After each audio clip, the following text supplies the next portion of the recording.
안녕하십니까. 미래대 사무처장 박우기입니다. 올해도 벌써 저물어든 12월 중순입니다. 날씨가 매우 추운데 이렇게 참석해 주셔서 감사합니다. 올해 저희 미디어연대는 오늘 포럼까지 합쳐서 총 4회 미디어 핵심 아젠다를 중심으로 해서 그 올바른 방향성을 모색했고 4회 공람 및 담론 확산에 기여했습니다. 오늘 주제는 최근 매우 뜨거운 현안인 공정성 관련입니다. 공정성 제고를 위한 미디어 공정 재판소 설립 제안입니다.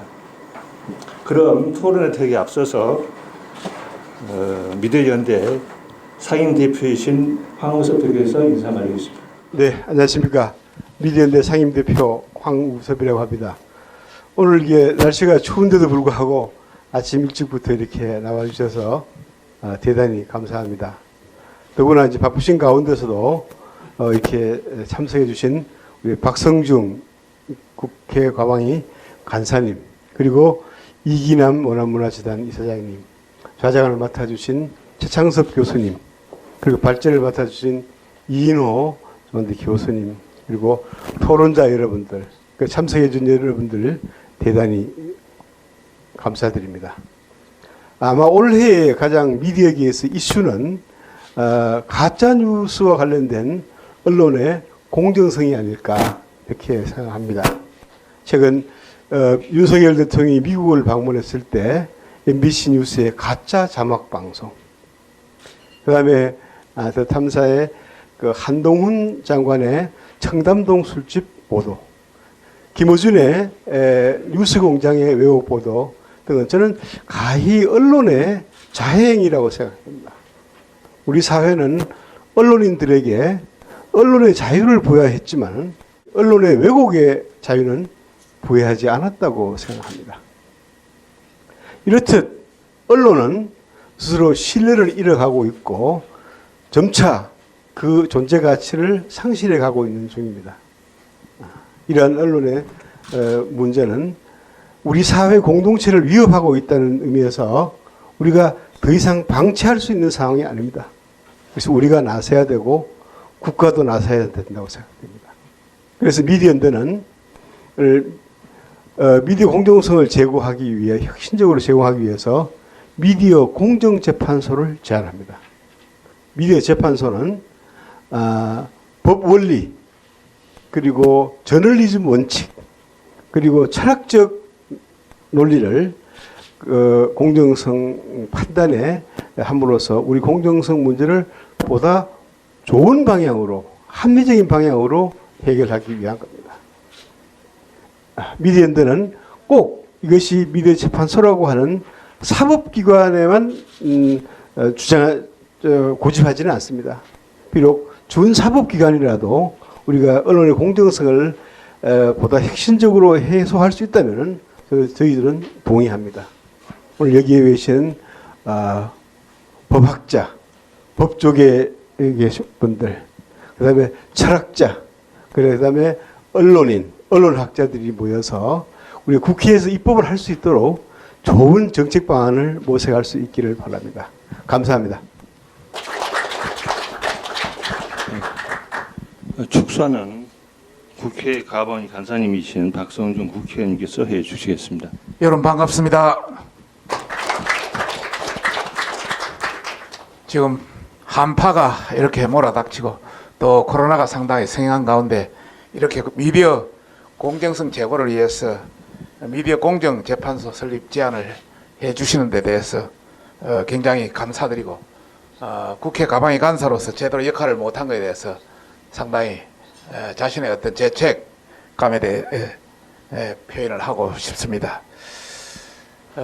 방송의 공정성, 우리 방송법에 방송은 공정한 방송을 하도록 되어 있습니다. 그런데 실제 우리 현실을 보면은 지난 대선이나 지금 선거가 끝난 지금의 윤석열 정부 하에서도 방송이 공정하게 진행되지 않는다고 다 알고 계실 겁니다. 지난 대선에서는 MBC를 비롯해서 KBS, YTN, 연합뉴스, TBS까지 곁들여서 정말 평파 방송을 했습니다. 민주당과 이재명에 대해서는 거의 방송을 그쪽에 불리한 방송 거의 하지 않고 우리 당과 윤석열 그 후보에 대해서는 엄청나게 퍼부었습니다. 물론 그 이전에 서울시장의 보궐선거라든지 서울시장 선거도 마찬가지였습니다만은 그걸 차지하고라도 그런 상황이 있었고, 지금 그 윤석열 정부가 탄생하고 나서 한 6개월은 보통 세계 어느 나라든 한의문 기간이라고 어느 정도 새 정부가 잘 될 수 있도록 여러 가지 그걸 함에도 우리 방송은 그런 게 없습니다. 뭐 방금 우리 하우섭 우리 대표님께서 뭐 이야기도 했습니다만은 미국 선방을 비롯해서 영국의 조문이라든지 이런 관련해서 MBC, KBS, YTN 뭐 거의 한쪽으로 했습니다. TBS는 더 말할 것도 없고요. 거기에 곁다린 시민단체와 여러 유튜버들은 더 말할 것도 없는 형태로 기울이고 있습니다. 이런 행태가 되고 있는데도 우리의 현상은 그 방송통신심의위원회 형식이지만 저희들이 지금 지배하고 있습니다. 방송통신심의위원회도 그러고 또 언중이 언론중재위원회도 마찬가지고 또 이것을 재판에 보내도 엄청나게 뭐 전문성도 없을 뿐더러 시간과 이런 게 소요되고 이런 차원에서 정말 방송의 공정성을 제고하기 위한 이런 어떤 견제 장치가 없다. 입법, 사법, 행정은 그래도 견제 장치가 있는데 이 미디어는 특히 방송은 견제 장치가 없는 것이 참 문제입니다. 그런 차원에서 미디어 공정재판소 이런 안이 나온 것에 대해서 대단히 다행이다 생각하고 좋은 걸 제시해 주시면 국회에서 입법이 될 수 있도록 저는 최선을 다해서 우리 국민의힘 의원들과 힘을 합쳐서 통과될 수 있도록 열심히 하겠습니다. 다시 한번 각계 저명한 분들이 이렇게 모여서 이런 것을 발의해 주신 데 대고 또 토론을 해 주시는 데 대해서 정말 감사드립니다. 올 연말까지 좋은 시간 되시고 건강하시기 바랍니다. 감사합니다. 격려 여사는 인도네시아 한글 보급에 기여하신 원암문화재단 이사장님이신 이기남 이사님께서 격려사를 해주셨습니다. 방금 소개받은 원암문화재단 이사장 이기남입니다. 지난 12월 7일에 재경 경북대학교 정동창에 송년회 밤이 있었습니다. 그때 황우섭 미디어 연대 대표를 수년 만에 만났습니다. 그래서 반가워서 우리 연말에 한번 만납시다. 그랬더니 하시는 말씀이 12월 15일에 중대한 행사가 있어서 그 행사가 끝이 나고 난 이후에 시간을 잡아서 한번 만납시다. 그러고는 헤어졌습니다. 그런데 어제 갑자기 제 핸드폰으로 오늘 이 모임이 있는 광고라고 그럴까요? 그 초청장이 저한테 날라왔습니다. 그래서 초청장을 읽어보니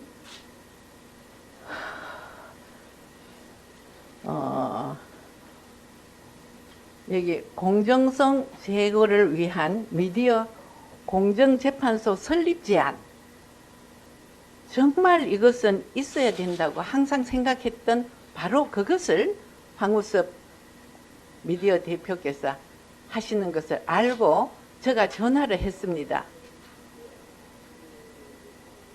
15일 이 행사에 저도 참석을 해도 되겠습니까? 왜냐하면 오늘 발제자와 또 여러분 토론자들께서 하시는 말씀을 듣고자 했었습니다. 그랬더니 오면은 대단히 환영하겠다. 그런 답을 받고 오늘 이제 이 자리에 왔습니다. 왜냐하면 요즘 미디어가 이것은 법 위에 서 있습니다. 그러니까 이거 재판소라는 이 공정재판소라는 이 단어도 매우 시대에 적절한 단어입니다. 재판소. 그래서 이 지금은 정부에 제안을 하지만 이 공정재판소, 미디어 공정재판소 이 자체가 시민 단체로 그렇게 사단법인화가 돼서 계속해서 이것을 그 미디어를 재판하고 그리고는 여기에 가짜 뉴스를 계속 퍼뜨리는 거기에는 벌을 주는 것을 만들어서 그것을 이제 할 적에는 벌금을 매기는 그런 이제 강력한 단체로 발전돼 나갔으면 좋겠다 이런 이제 생각이 들어서 저는 그러한 절차를 발전해 나가는데 힘을 조금이라도 보태기 위해서 오늘 이 자리에서 미디어 연대에 후원금 1,000만 원을 내겠습니다.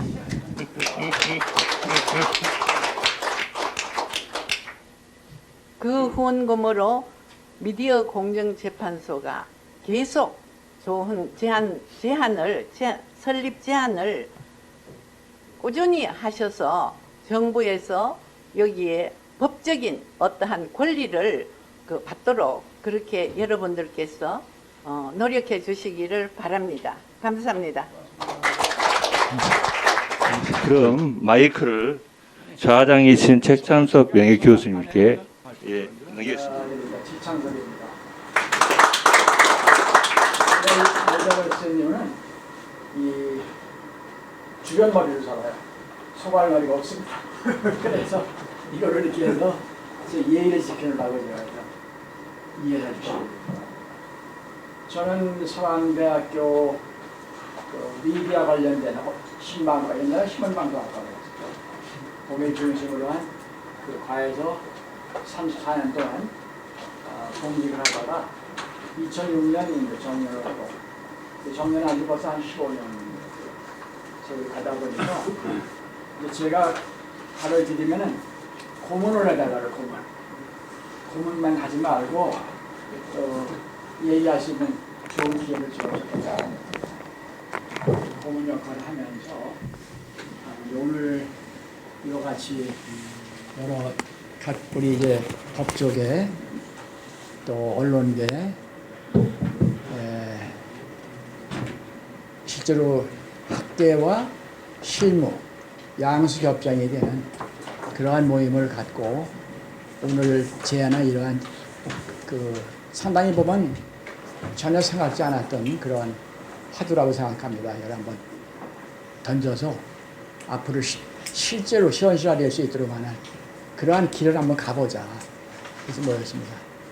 저는 평소에 제가 흔히 쓰는 단어 중에 페어 플레이, 페어 게임이란 아마 일반 사람들이 가장 많이 쓰는 단어일 거예요.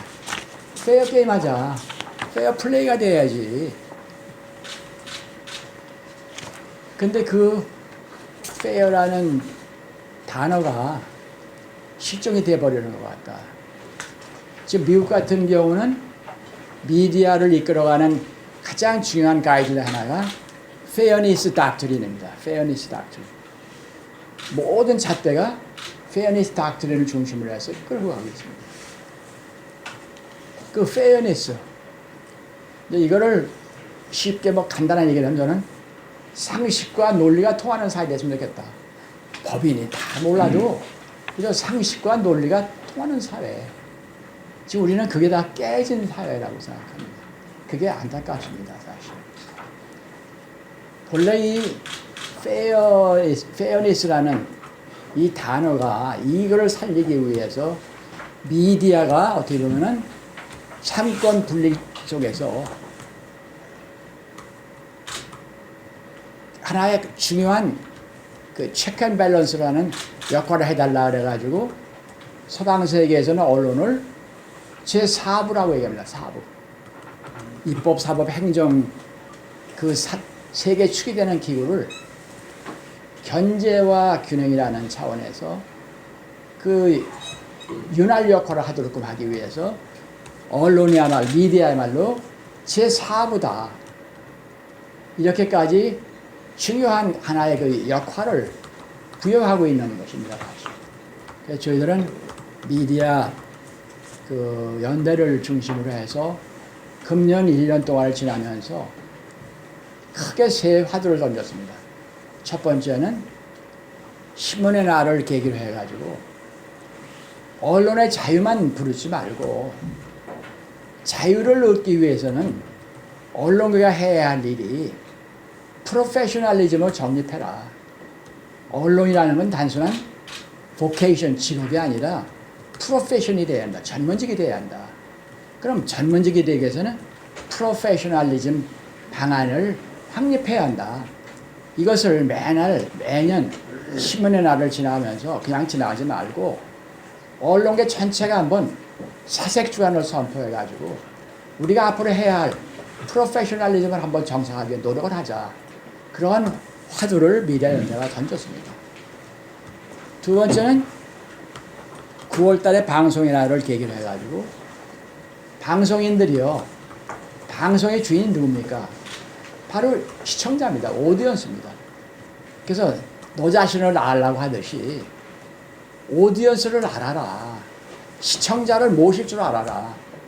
이런 차원에서 범방송계가 방송의 날을 계기로 해가지고 한번 사색주간을 갖고 우리가 오디언스를 얼마나 알고 있느냐.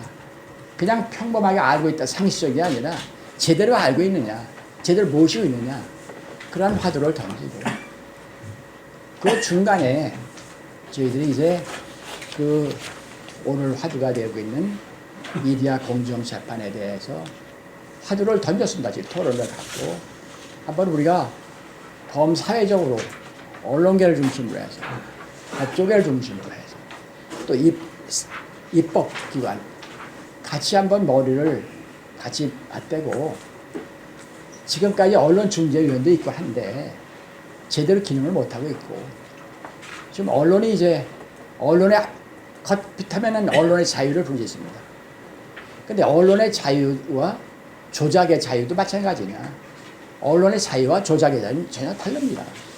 이게 혼재된 상태에서 지금 마구잡이로 가고 있는 이 현실을 볼 때 뭔가 우리가 언론의 특성도 감안하고 언론의 자유라는 그 신성한 그러한 가치도 우리가 존중하면서 언론계가 제 역할을 할 수 있도록 하는 그러한 어떤 견제, 조정하는 이러한 기구가 있으면 좋겠다.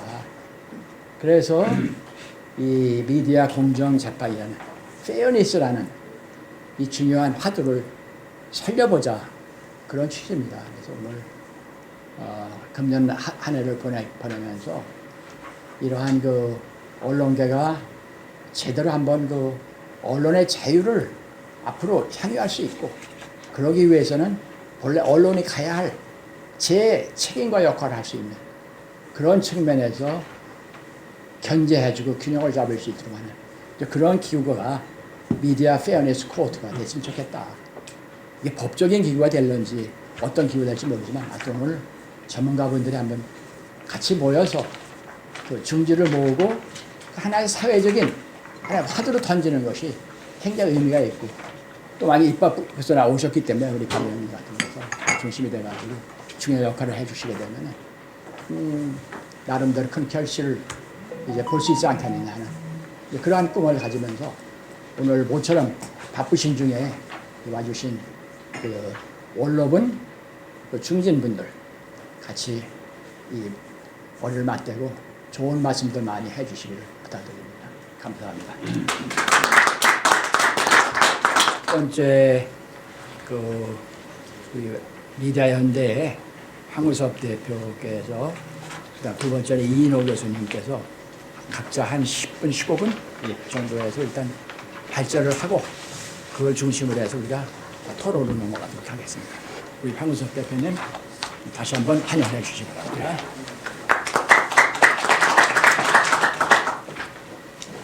황우섭입니다. 제가 오늘 발표할 제목은 미디어 공정성 저해 분석 사례 및 개선을 위한 제도 제안입니다. 그래서 목차를 이렇게 보시면서 내용을 참고하시면서 보시면 좋겠습니다. 그 먼저 이제 미디어 공정성 재판소 제안은 미디어 공정성 원칙은 자유롭고 건강한 소통을 담보하는 언론 자유의 기본 요건이라는 거죠. 그렇지만 건강한 사회적 소통은 미디어의 공정성이 전제되어야 성립한다는 것입니다. 현재 미디어 공정성 문제는 매우 첨예한 논쟁의 주제입니다. 아까 이제 말씀드렸습니다만 언론을 뭐 기레기라고 그러고 이런 정도로 우리가 근데 이런 정도의 언론이 위기를 맞고 있는 것은 아마 우리 현대사에서 보면 처음인 일이 아닐까 이런 생각을 합니다. 그래서 이제 점차 이렇게 신뢰를 잃어버릴 뿐만 아니라 존재 가치를 이제 상실하게 되는 이런 위치에 있다. 그래서 이런 것들을 공정성 과제를 강화하는 과제를 이제 언론인들한테 스스로 맡길 수 없는 단계가 왔다. 그래서 이제 저희들이 미디어연대라는 이런 단체 또 국가기관 등등에서 함께 해야 된다. 그래서 우리가 소통의 기본 원칙, 절차, 책임에 관한 소통 규범을 재설정을 해야 된다. 그래야 우리 언론이 제 역할을 하고 우리 사회가 민주주의, 자유민주주의가 발전하는데 언론이 기여할 수 있게 된다는 것이죠. 그래서 이런 것을 논란이 계속되고 있는 공정성 문제를 근본적으로 개선하기 위해서 미디어 관련 분쟁을 총괄하는 독자적인 전문법원이라는데 가칭 미디어 공정재판소, 미디어 페어니스 커트를 설립을 제안합니다. 그래서 저는 이런 미디어 공정성에 대한 적절한 해법이 보이지 않는 상황에서 미디어 공정재판소가 미디어 공정성에 대한 법원리, 저널리즘 원칙, 철학적 논리가 사법적 재판 기능으로 이어지면서 한국의 미디어 공정 수준을 높게 이끌어주는 계기가 될 것으로 생각합니다. 그래서 이제 논란이 이제 많이 있는데 미디어 공정성에 대해서 제가 생각하는 것을 좀 한 번 더 말씀드리겠습니다. 이 미디어 공정성에 대해서는 워낙만 학교에서도 논의가 많고 조금 다릅니다만은 제가 압축적으로 하면은 사실성, 그 다음에 균형성, 불편 부당성이라는 세 가지 개념으로 저는 압축된다고 생각됩니다. 사실성이라고 하는 것은 뭐냐면 미디어 보도가 검증 가능한 사실관계에 기반을 두는 것을 말하자면 보도의 사실성은 1차적으로 정확성을 의미합니다. 아까 우리 미국에 그 봤듯이 그 미국에서라는 말이 없었는데 관로를 미디어에 단 것은 이제 왜곡이라는 것이죠.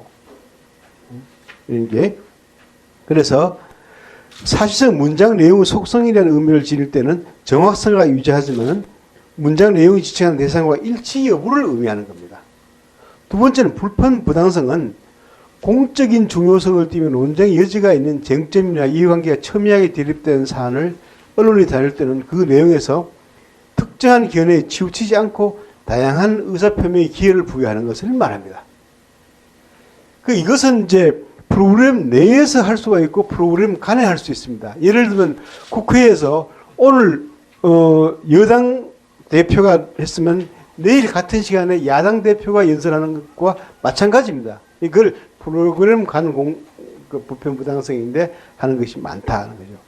근데 그다음에 이제 균형성이라고 하는데 균형성이라는 것은 미디어가 다루는 주제와 관련되는 이해 당사자나 특정 방송 프로그램에 등장하는 인터뷰 대상자나 출연진을 공명정대하게 대하는 것을 의미합니다. 그런데 이것이 이제 불편부당성과 상당히 비슷한데 불편부당성은 이슈에 관한 것이고 균형성이라고 하는 것은 개인에 관한 겁니다. 그래서 예를 들면 원고가 있다 그러면 피고를 다뤄주고 가해자가 있으면 피해자를 다루어주는 이러한 것들을 공정하게 다루는 것은 이제 균형성이라고 이렇게 됩니다. 그래서 제가 방송법과 방송심의에 관한 규정을 두루 이렇게 살펴봤을 때도 저는 방송법과 방송심의에 관한 방송 6조 방송심의에 관한 규정에 공정성 관련 규정을 요약하면 사실 공정성은 사실성, 불편부당성, 균형성을 종합적으로 적용하여 구현된다고 생각됩니다.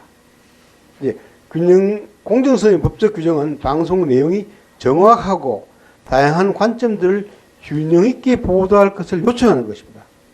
이는 저널리즘 원칙에서 지켜야 할 최소한의 수준에 불과합니다. 이 최소한의 원칙을 지키지 않는 방송이 과연 품격과 신뢰성을 확보할 수 있는지 저는 의문이다. 라고 생각됩니다. 그래서 저는 더 나아가서 이 공정성이라고 하는 것이 무슨 뭐 피해를 준다든가 나쁘다고 생각하는 게 아니라 공론장 기능의 으뜸가는 원칙이다. 왜냐? 미 공영 미디어에 부여된 공적 책무를 제대로 수행하려면 종사자들은 공영 미디어 본래의 성립 목적에 따라서 누구의 간섭도 받지 않는 언론 자유를 가져야 됩니다. 그런데 언론인들이 언론 공정성 원칙을 지키면 언론의 자유를 보장받습니다. 그러니까 이것은 최소한의 것만 제시를 하고 이것을 지키면 무한한 자유를 주는 것이니까 굉장히 좋은 제도라고 봐야 되는 겁니다. 공정성 원칙이라는 것을.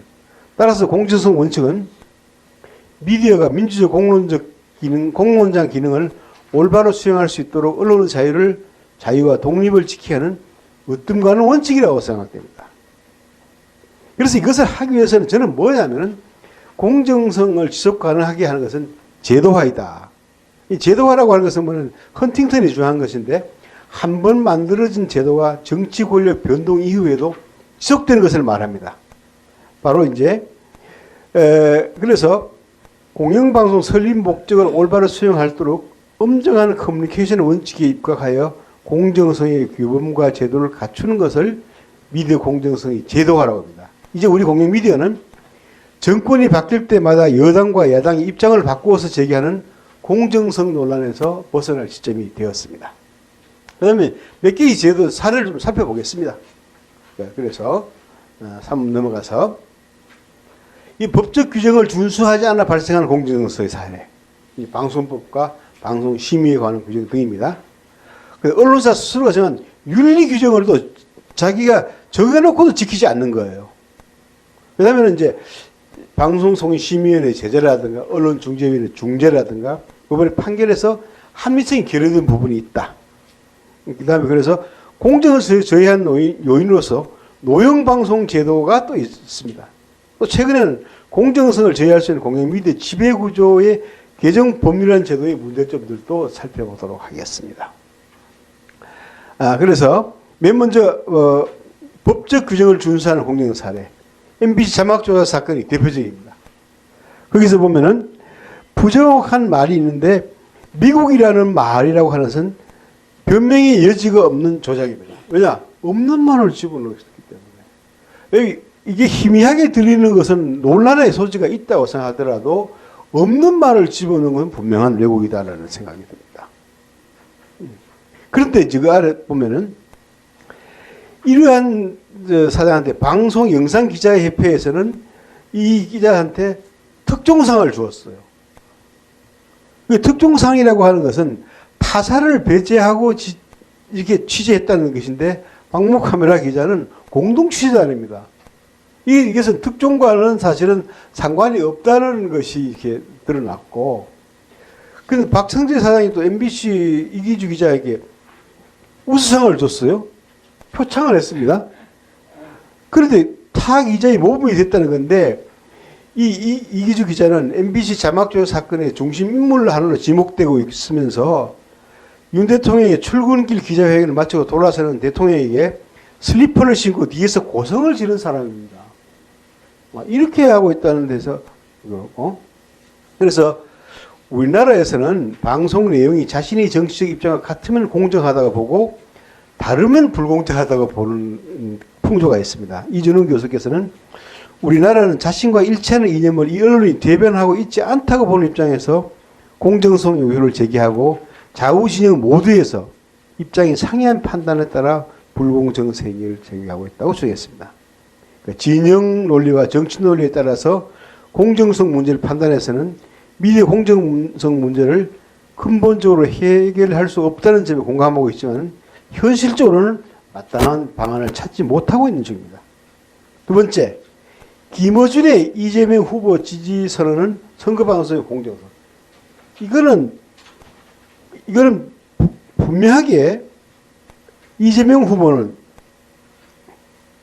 김어준 씨가 이재명 후보는 혼자서 여기까지 걸어온 사람이다. 돈, 줄, 백으로부터 도움을 받지 않고 자기 실력으로 돌파하는 길을 찾아가는 사람, 어렵고 외로운 사람이다.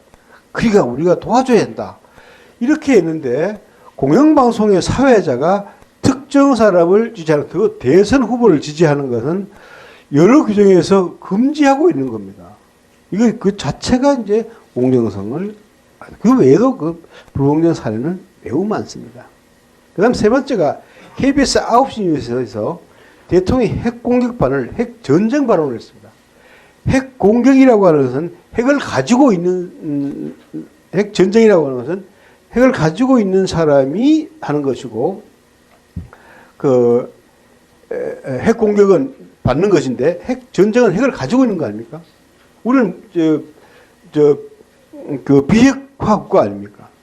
그 이런 것을 대통령의 발언을 핵 공격 발언을 핵 전쟁으로 벌릴 수 있다고 하는 것은 북한의 선전 체제를 선전 선동용으로 쓰일 수 있는 용어가 되는 겁니다.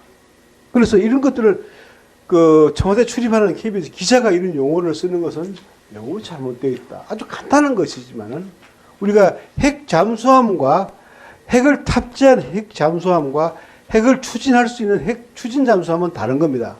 핵을 싣고 있는 것은 핵무장이 되는데 핵을 원로를 추진하는 잠수함은 인정되는 거나 마찬가지입니다. 그렇게 용어를 정확하게 써야 된다. KBS 방송 목표 하나가 공정한 저널리즘 확보와 독보적인 저널리즘 신뢰 구축이라고 했는데 국가기관 방송에서 대통령의 발언을 왜곡해서 보도하는 것은 불공정 방송 보도를 넘어서 국가적인 차원에서도 심각한 문제를 야기할 수 있는 것이라고 생각됩니다. 두 번째, 언론사 윤리 규정을 지키지 않는 겁니다. 바로 이제 MBC PD수첩 영상 재현 자막 미고지입니다. 이것은 방송 심의 규정에도 나와 있고 그 MBC 시사 보도 제작 준칙에도 나와 있습니다. 사실을 전달할 만한 대안이 없을 경우 재현 방법을 활용할 수 있지만 재현 영상임을 명시해야 한다고 규정하고 있습니다. 이게 자기 스스로가 이렇게 만들어 놓은 거예요. 그럼에도 지키지 않는다는 거. 그리고 이제 사실 이게 시사라다 뉴스에서는 어떤 왜곡 정도가 있을 수 있기 때문에 재현은 삼가하는 것이 사실은 중요하고 이런 것은 다른 표현으로도 할 수 있지 않겠는가. 그 다음에 KBS 검언유착 보도입니다. 이것은 채널 A 기자하고 한동훈 검사와의 관계인데 그 사회를 하면서 KBS에 있는 데스크가 부정확한 다른 검사의 말을 사실인 것처럼 인용해서 KBS가 왜곡한 거예요. 그래서 이것은 KBS판 검언유착이라고 합니다. 이것은 뭐냐면은 데스크는 정확한 사실을 팩트 체크를 해야 될 사람이 그 사람이 왜곡했기 때문에 훨씬 더 나쁘다. 만약 이것을 했다고 하는 당시 검사장 최근 그 검찰 조사에서 신성식 검사장이 KBS의 거짓 정보를 흘린 사실을 일부 인정한 것으로 알려졌습니다. 이것이 사실로 밝혀진다면은 KBS는 정치성을 뒤흔드는 중대한 사태가 될 것입니다. 이것은 해외에도 이 정도 사태 같으면 사장 사임을 포함해서 중대한 사태가 되는 것이 아니겠습니다. 그 다음에 세 번째는 제재 중재 판결이 합리성에도 문제가 있습니다. 그래서 이제 1차적으로는 방송통신심의위원회, 언론중재위원회 이런들이 담당하고 있습니다만은 아시다시피 방송통신심의회는 여야가 심의위원을 6대3으로 임명하기 때문에 자칫 정치적 판단으로 흐를 위험성이 있다. 이런 것이 늘 논의되는데 그 학계에도 이런 우려를 굉장히 많이 여러 학자들이 제시를 했습니다. 참고로 유승관 선생님께서 2008년부터 5년간 방송통신심의위원회를 분석해 보니까 분석 기간 내에 정부 여당 추천위원회 심의위원이 심의 결과와 일치하는 의견은 85%, 야당 추천위원 26%라고 이게 차이가 났다는 것이 이제 연구 결과로도 드러났습니다. 그다음에 언론중재위원회는 조정 중재를 하는데 언론 보도로 인한 분쟁을 실효스럽게 구제하기 위한 준사법기관입니다. 필자도 이제 미디어라든가 이런 활동을 하다 보니까 몇 차례에 걸쳐 언론중재위원회 미디어 관련 분쟁과 관련해서 제가 직접 조정 신청을 해서 한 바가 있습니다만은 그때 제가 좀 안타까웠다고 하는 것은 이 사실관계에 대해서 잘 조정하는 것이 아니라 어떻게든지 합의를 이끄는 쪽으로 기울었다는 생각을 했습니다. 그래서 해놨고, 네 번째는 노영방송 제도입니다.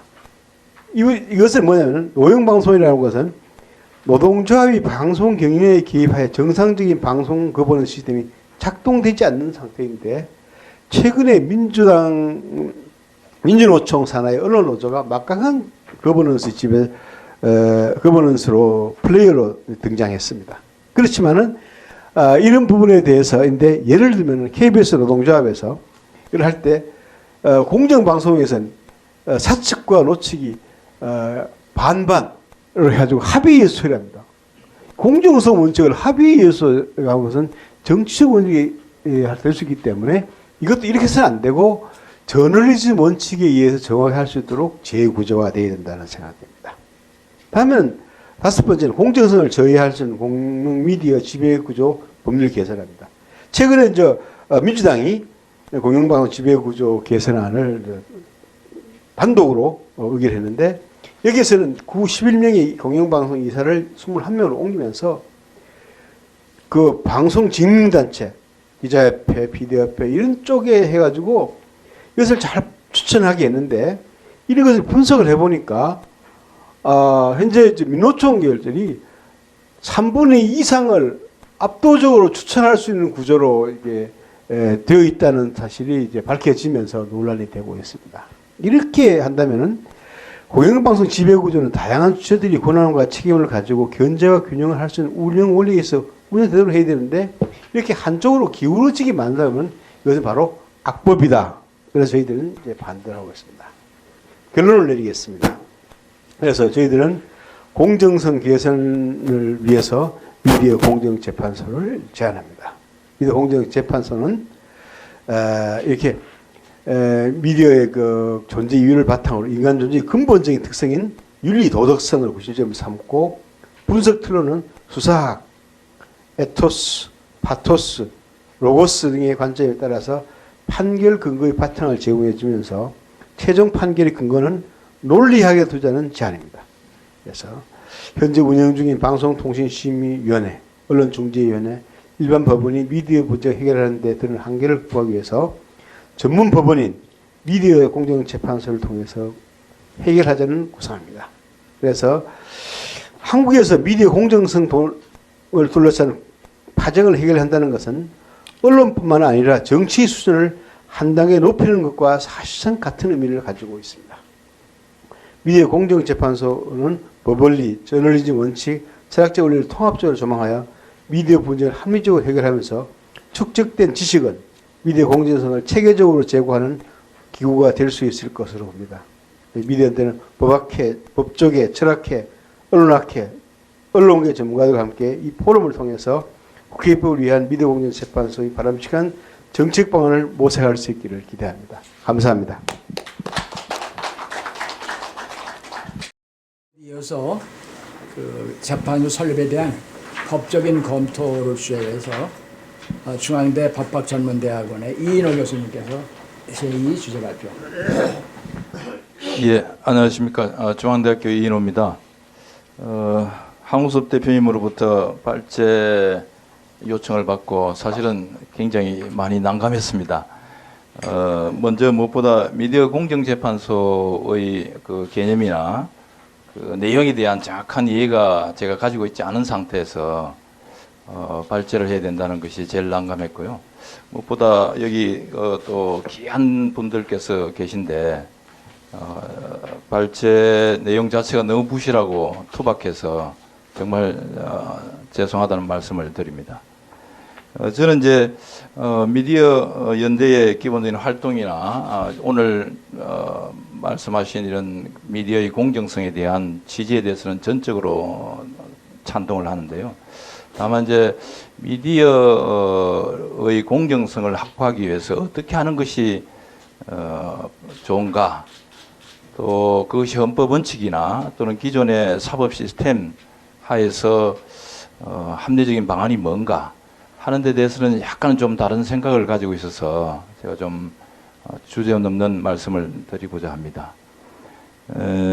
먼저 이 공정성 개념이 사실은 언론 학자들도 보니까 꽤 논란이 많은 것 같고요. 그래서 정립되어 있지는 않은 것 같습니다. 황 대표님께서도 기본적으로 저하고 비슷한 생각이신 것 같긴 합니다. 저도 공정성은 어떤 결국은 이제 사회 내에 다양한 의견들이 서로 다른 의견들이 표출되어 나와야 된다. 그러기 위해서는 이제 여러 서로 상반되는 주장들이 또는 의견들이 사회 내에 나올 수 있게끔 그런 시스템을 갖추어주는 것이 저는 공정성 개념이라고 이해를 합니다. 그런데 사실은 이 공정성 개념을 어느 미디어에 적용시킬 거냐 하는 것인데요. 이전에 지금 제가 22페이지에 이제 도표로 좀 기존의 현행 법률상의 공정성이라는 그 원칙이 들어가 있는 걸 쭉 규정을 찾아봤습니다. 언론중재법에도 언론의 보도는 공정해야 된다라고 이야기하고 있고요.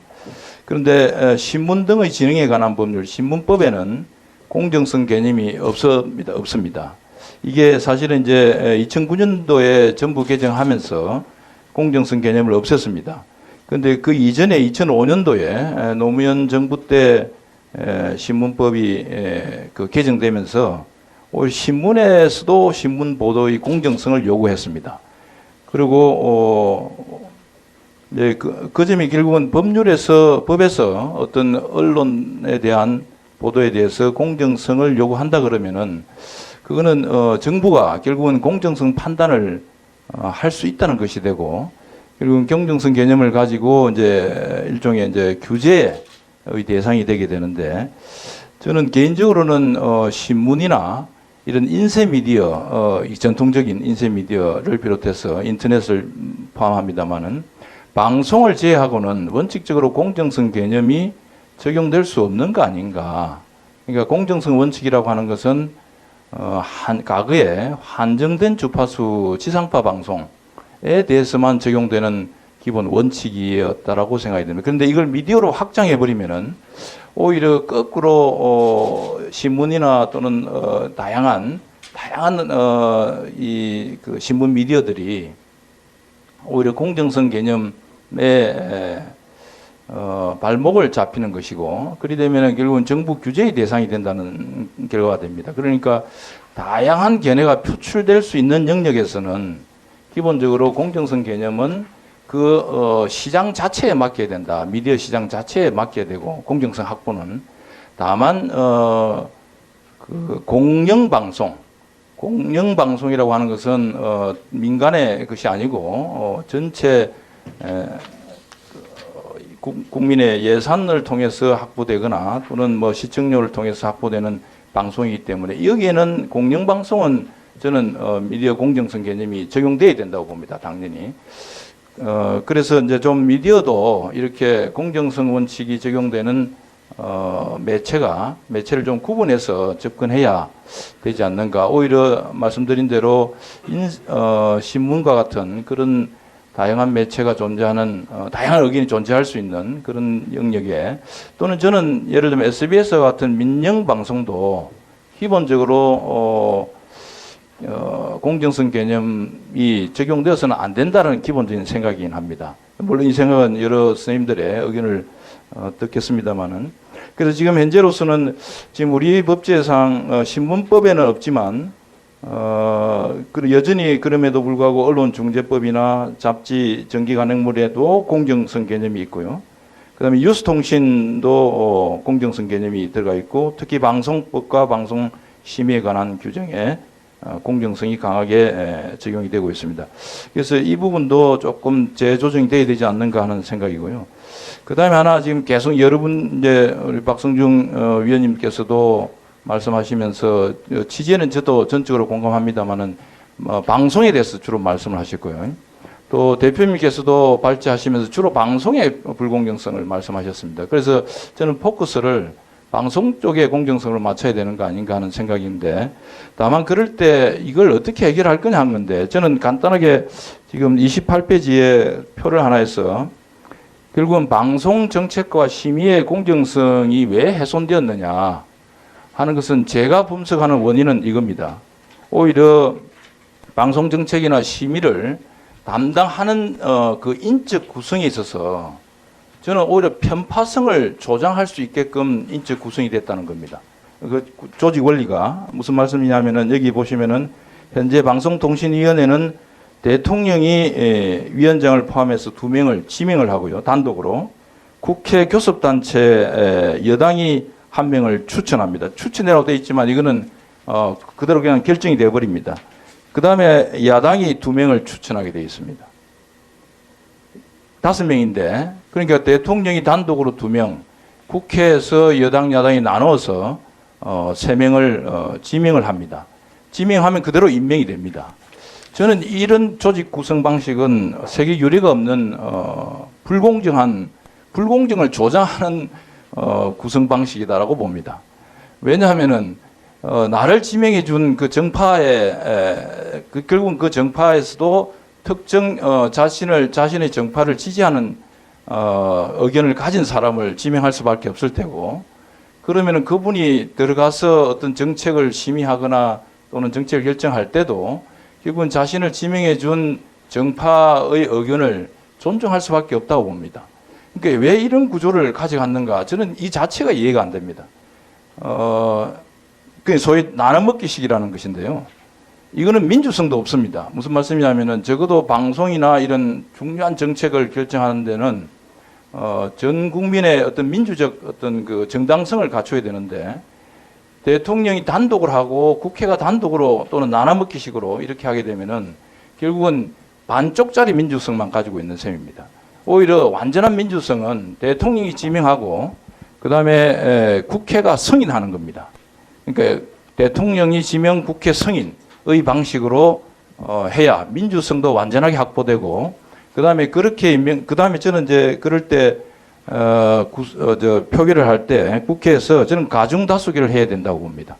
가중다수결은 3분의 1을 하든 5분의 3으로 하든 국회 전체의 가중다수결을 통해서 방송위원들을 선출하게 되면은 편파적인 사람을 뽑을 수 없게 됩니다. 그러니까 소수의 의견에 반대되는 사람은 그러니까 특정 정파의 사람, 지나치게 정파적인 사람은 배제되게 됩니다. 그러니까 그래서 소수의 어떤 입장도 대변할 수 있게 되고, 또 함께 민주성도 완전하게 확보됩니다. 저는 이렇게 나눠먹기식의 이런 인사 구성 방식이 지금 우리나라의 방송통신위원회나 방송통신심의위원회 외에도 여러 기관들에 있습니다. 이거 저는 시정돼야 된다고 봅니다. 저는 이게 제1원인이다. 지금 현재 각 방송들이 왜 이렇게 편파적인가. 그런 정권이 바뀔 때마다 그럴 수밖에 없습니다.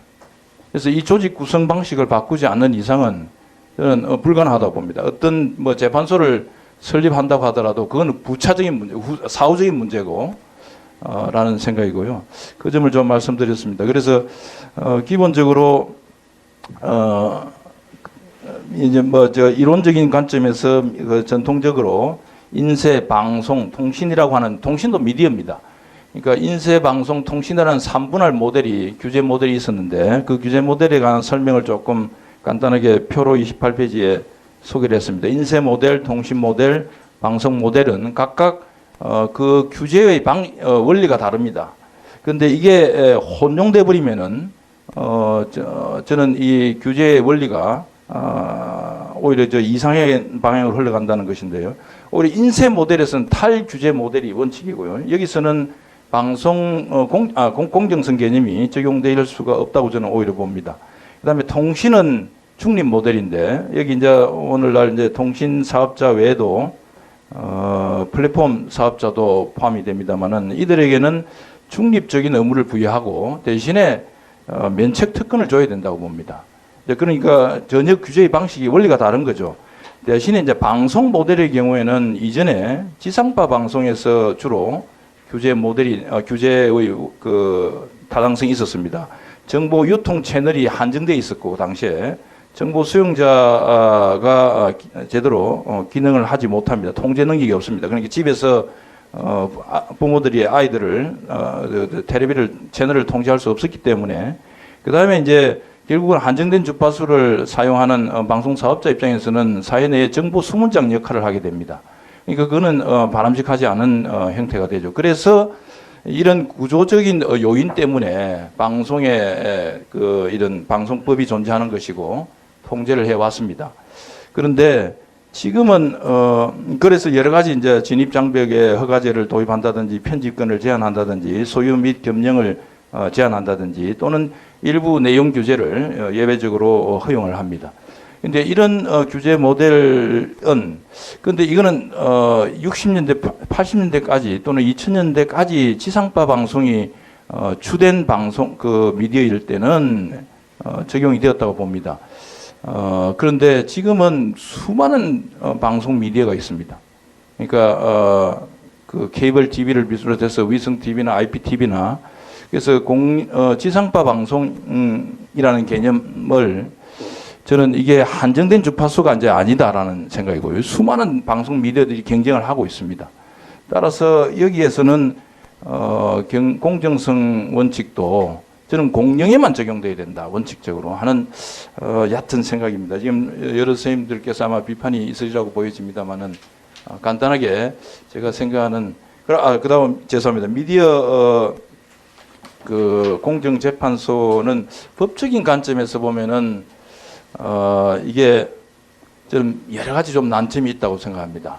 한 가지 뭐 난점 중에 하나는 지금 우리나라의 경우에는 헌법재판소와 대법원이 분리되어 있습니다. 그러니까 병렬적인 구조로 서로 가능하면 간섭하지 않는 형태로 되어 있습니다. 그런데 이제 아마 구상을 했을 때 이게 미디어 공정재판소에서 그 다음에 이제 바로 헌법재판소로 이렇게 불복하는 절차를 밟는 신급 구조를 생각을 하신 것 같습니다만은 그 구상은 제가 보기에는 우리 현재 헌법상의 사법 시스템하에서는 거의 불가능가 아닌가 싶고요. 다만 이제 한 가지 오히려 만약에 미디어 공정재판소라고 하는 어떤 준사법 일부만 끝내겠습니다. 준사법 기구가 필요하다 그러면은 기존에 이제 방송통신심의위원회나 또는 언론중재위원회나 이런 어떻게 종합하든 아니면 일부 조정해서 그런 1심격의 준사법 기구를 만들 수 있다고 보여요. 그 안에는 반드시 법관만이 아닌 다른 언론학을 하시는 분들도 참여할 수 있다고 보여지고 그와 같은 1심의 판단에 대해서는 2심에 바로 2심으로 고등으로 넘어가고 그다음에 고등에 불복이 있으면 이제 대부분으로 가는 3심 구조로 가는 것이 어떤가. 아직 저도 이 부분에 대해서는 뭐 깊이 있는 생각을 하지는 못해서 죄송스럽게 생각합니다. 예, 이상 마치겠습니다. 네, 이상으로 두 분의 그 발제를 들으셨고 지금 나머지 지금 우리가 한 1시간 정도 가지고 지정 토론 한 30분 그다음 기차 토론 30분 정도 하게 되면 1시간 정도 될 것 같아요. 그래서 그 우리 이영균 우리 언론계의 고문 아주 원로분부터 시작해서 약 5분 이내로 해서 토론을 해주시면 고맙겠습니다. 저를 잘 들었습니다. 예전에 우리는 그 신문에 났던데 그건 다 믿었거든요. 지금 이제 그런 말이 쑥 들어가고 없습니다. 그건 무슨 얘기냐면 각 매체의 그 성격에 따라서 진보냐 보수냐 또는 뭐 신문과 방송 해서 다 각자 특성대로 독자가 해석을 해야 돼요. 이 언론의 보도가 진짜냐 아니냐는 건 독자가 이제 판가름해야 할 판입니다. 그래서 오늘 그 미디어 공정성을 담보하기 위해서 공정하지 못한 보도로 문제를 야기했을 경우 미디어 공정재판소를 통해 해결하자는 최창석 교수의 제안을 토대로 황우석 미디어 연대 대표께서 이론적 근거를 제시한 것은 불공정 보도가 난무하는 우리나라 현실에서 시적절하고 우리 모두가 깊이 생각해야 할 의제라고 말씀드릴 수 있겠습니다. 세계 선진국이나 개발도상 국가이건 간에 매스미디어의 불공정한 보도가 끊이지 않고 있습니다. 미디어 간의 무한 경쟁은 소비자 즉 독자층과 시청자의 확보를 위해 시간이 갈수록 증폭되고 있는 것이 오늘의 엄연한 현실입니다.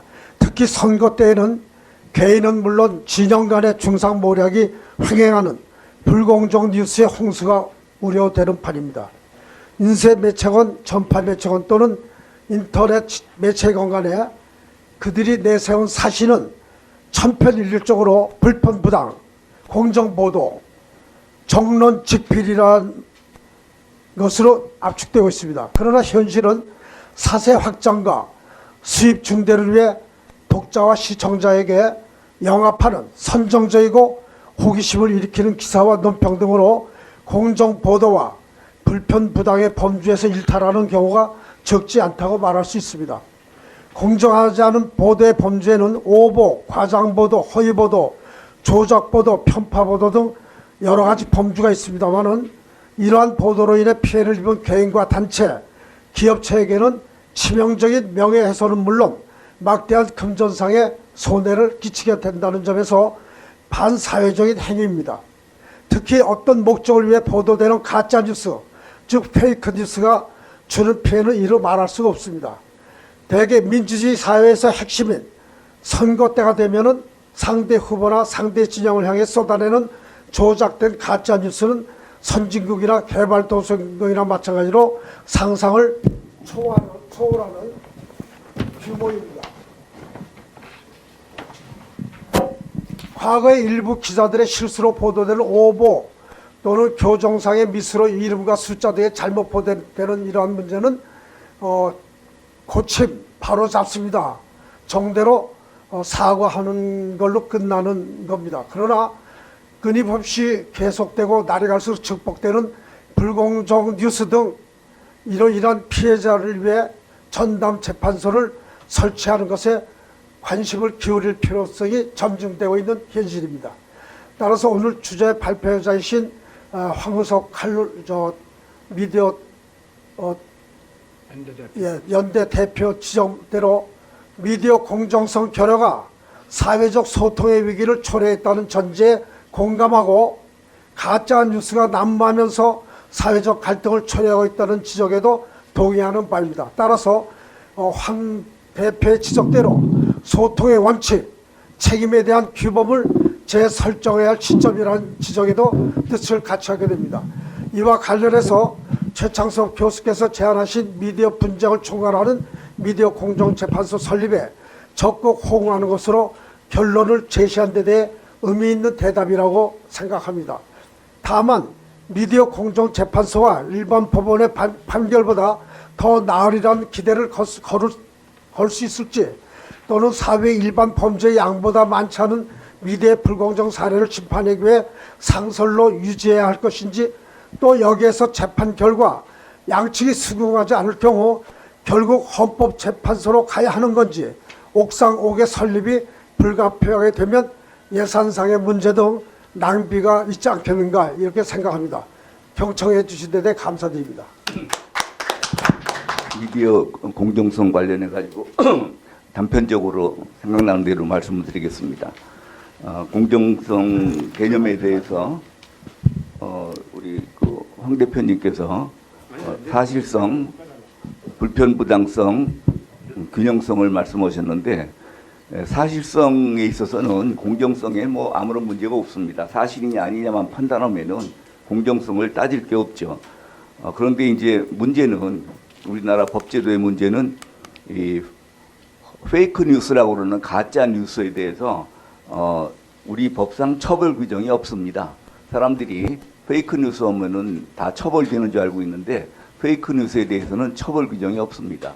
원래 국가보안법에 그 페이크 뉴스를 처벌하는 규정을, 허위사실 유포를 처벌하는 규정을 두려고 그랬었는데, 그게 언론사를 탄압하는 규정이라고 그래가지고 언론조항이라고 해서 그걸 빼는 바람에 지금 허위사실 유포했을 때 처벌되는 거는 반국가단체 구성원이나 이적단체 구성원이 허위사실 유포했을 때만 처벌되고, 일반적으로는 처벌 규정이 없습니다. 다만 개인의 명예를 훼손했을 경우에 그게 이제 명예훼손 책임을 지는 것은 변론으로 하고, 페이크 뉴스 자체로 처벌하는 규정은 없습니다.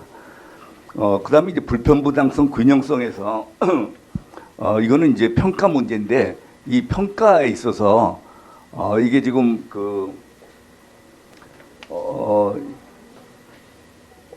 어느 체제를 기준으로 이 공정성을 평가할 건지 그게 굉장히 문제가 됩니다.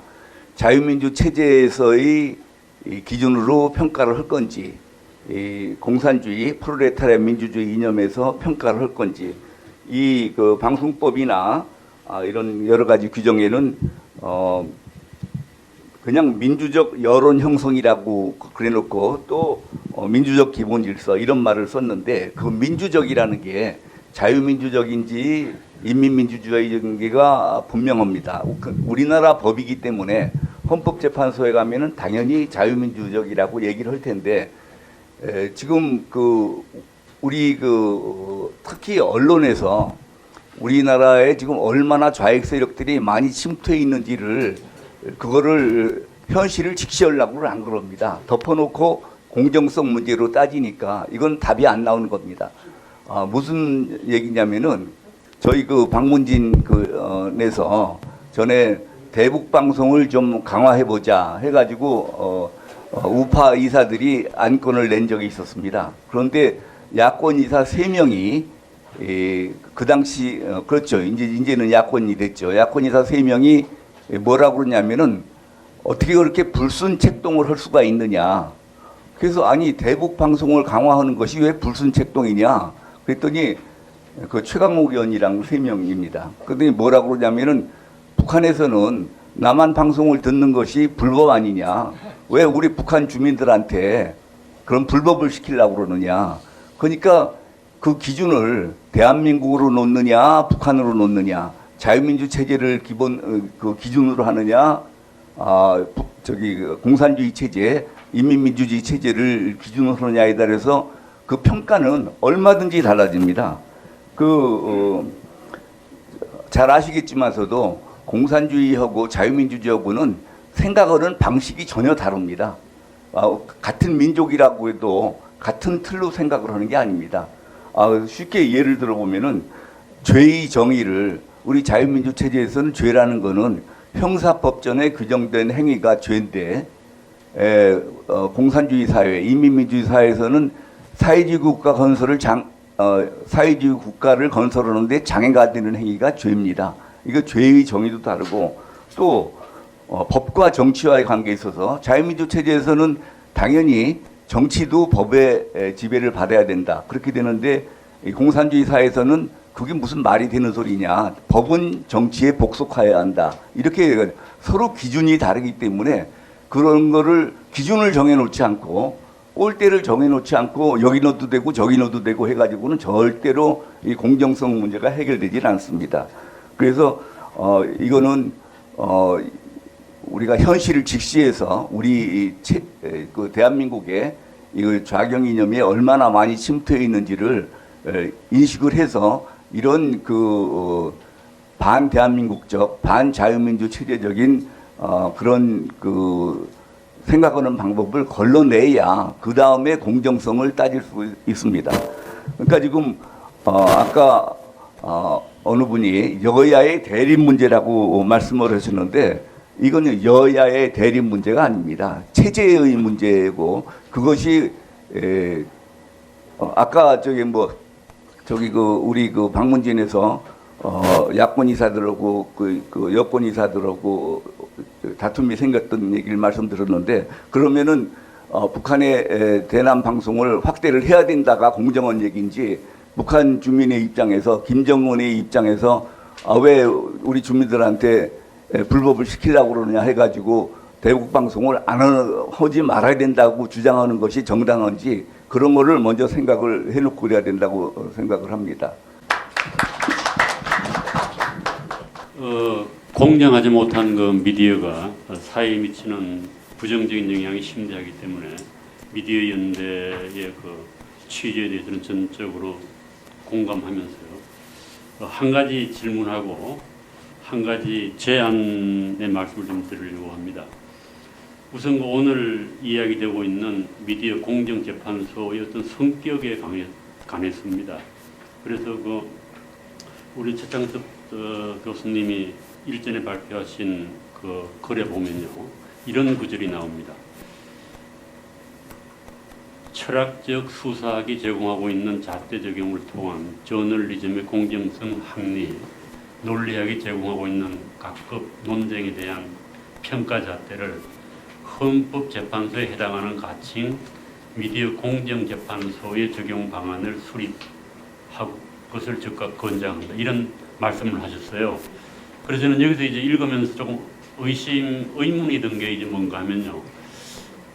헌법재판소라고 하는 것하고 미디어 공정성 재판소의 관계입니다. 그래서 우리 그 이인호 교수님이 말씀하셨습니다마는 이 헌법재판소는 가정법원이나 행정법원하고 이상 좀 틀리는 겁니다. 그래서 헌법재판소에서 하는 일을 보게 되면은 이런 개별 법원이 하는 일하고 전적으로 틀려서 그 최창섭 교수님이 말씀하셨던 이 헌법재판소에 해당하는 미디어 공정재판소의 위상이 어떤 것인지 라고 하는 의문을 들어서 질문을 드리고요. 그 다음에 그 최창섭 선생님이 말씀하신 그 글에서 쭉 이렇게 보게 되면은 제 개인적인 생각으로는 행정법원이나 가정법원을 연상하게 하는 미디어 공정재판소는 실제 재판소하고는 좀 다른 의미가 아닌가 하는 저는 그런 생각이 들었습니다. 그래서 그 명칭이 실제 재판소라기보다는 어떤 은유인 것 같기도 하다. 그래서 이런 문제를 좀 고차원적으로 논하는 연구기관일 수도 있고 사회단체일 수 있고 국가기관일 수도 있다.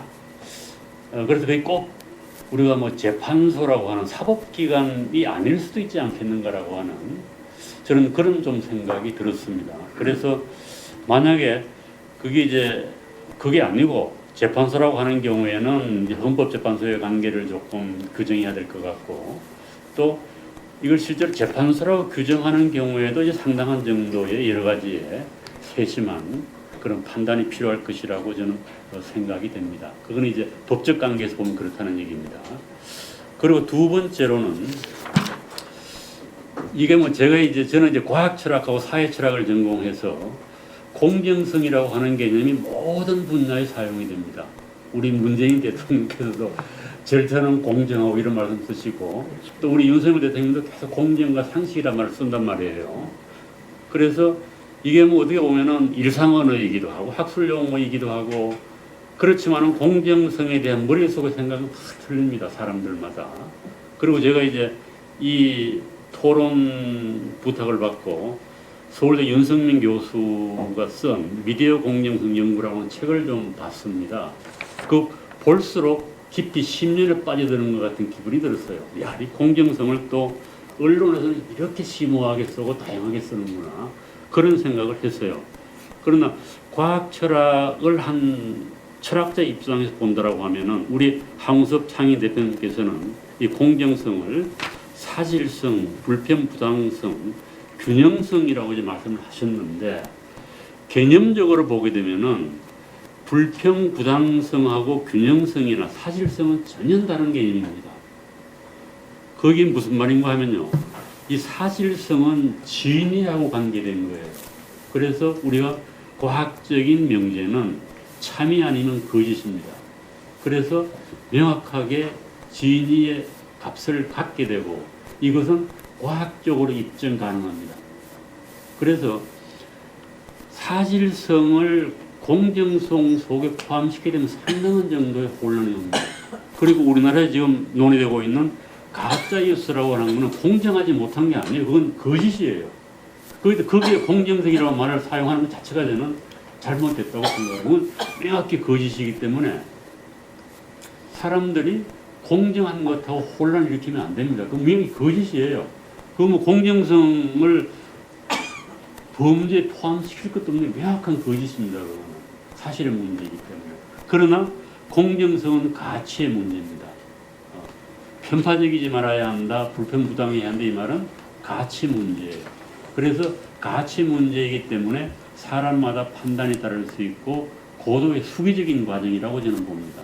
그래서 미디어 공정성, 윤석열 교수의 미디어 공정성을 보게 되면은 이 공정성 속에다가 사실성을 포함시키지만은 이 두 개는 이제 명확하게 구분되는 개념으로 해서 공정성에서는 사실성 개념을 배제하는 게 좋겠다는 겁니다. 거짓말하는 놈들한테다가 무슨 놈의 공정하냐 불공정하냐 얘기를 하냐 이거예요. 그래서 저는 그거를 조금 미디어계에서 조금 심각하게 생각해 봤으면 좋겠다라고 하는 말씀을 드리고 싶습니다. 불편부당성과 균형성은 가치의 문제고 주관적인 문제고 심사 숙고의 판단 대상이지 진위의 문제는 아니라고 하는 겁니다. 그리고 세 번째 문제는 이건 참 어려운 문제예요. 우리 이제 말씀하신 고영주 이사장님 말씀에 저는 뭐 전적으로 동의를 하면서 또 이제 다른 측면으로는 자유민주주의 사회에서 가장 중요한 것 중에 하나는 표현의 자유입니다. 표현의 자유예요. 그래서 표현의 자유는 언론의 자유, 뭐 여러 가지의 어떤 헌법의 기본권으로 명시되어 있습니다.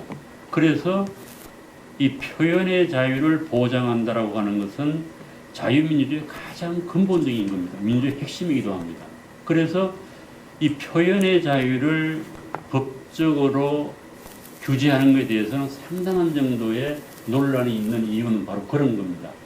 표현의 자유를 억압한다고 하는 것은 결국 전체주의로 가는 거고 자유민주주의 사회의 이점을 포기하는 게 됩니다. 그래서 이 표현의 자유나 미디어라든지 언론의 자유에 대해서 법적 잣대를 들이대는 것에 대해서는 우리가 엄청나게 반감을 가진 이유는 바로 거기에 있습니다. 그래서 우리가 실제로 이게 피해가 커요. 언론의 자유를 보장하는 것 자체가. 가짜뉴스의 피해가 얼마나 큽니까? 아니면 말고 이 대선에도 영향을 미쳐가지고 우리가 과거를 돌아보더라도 지나놓고 보면 아무 짝에 쓸모가 없는 거예요.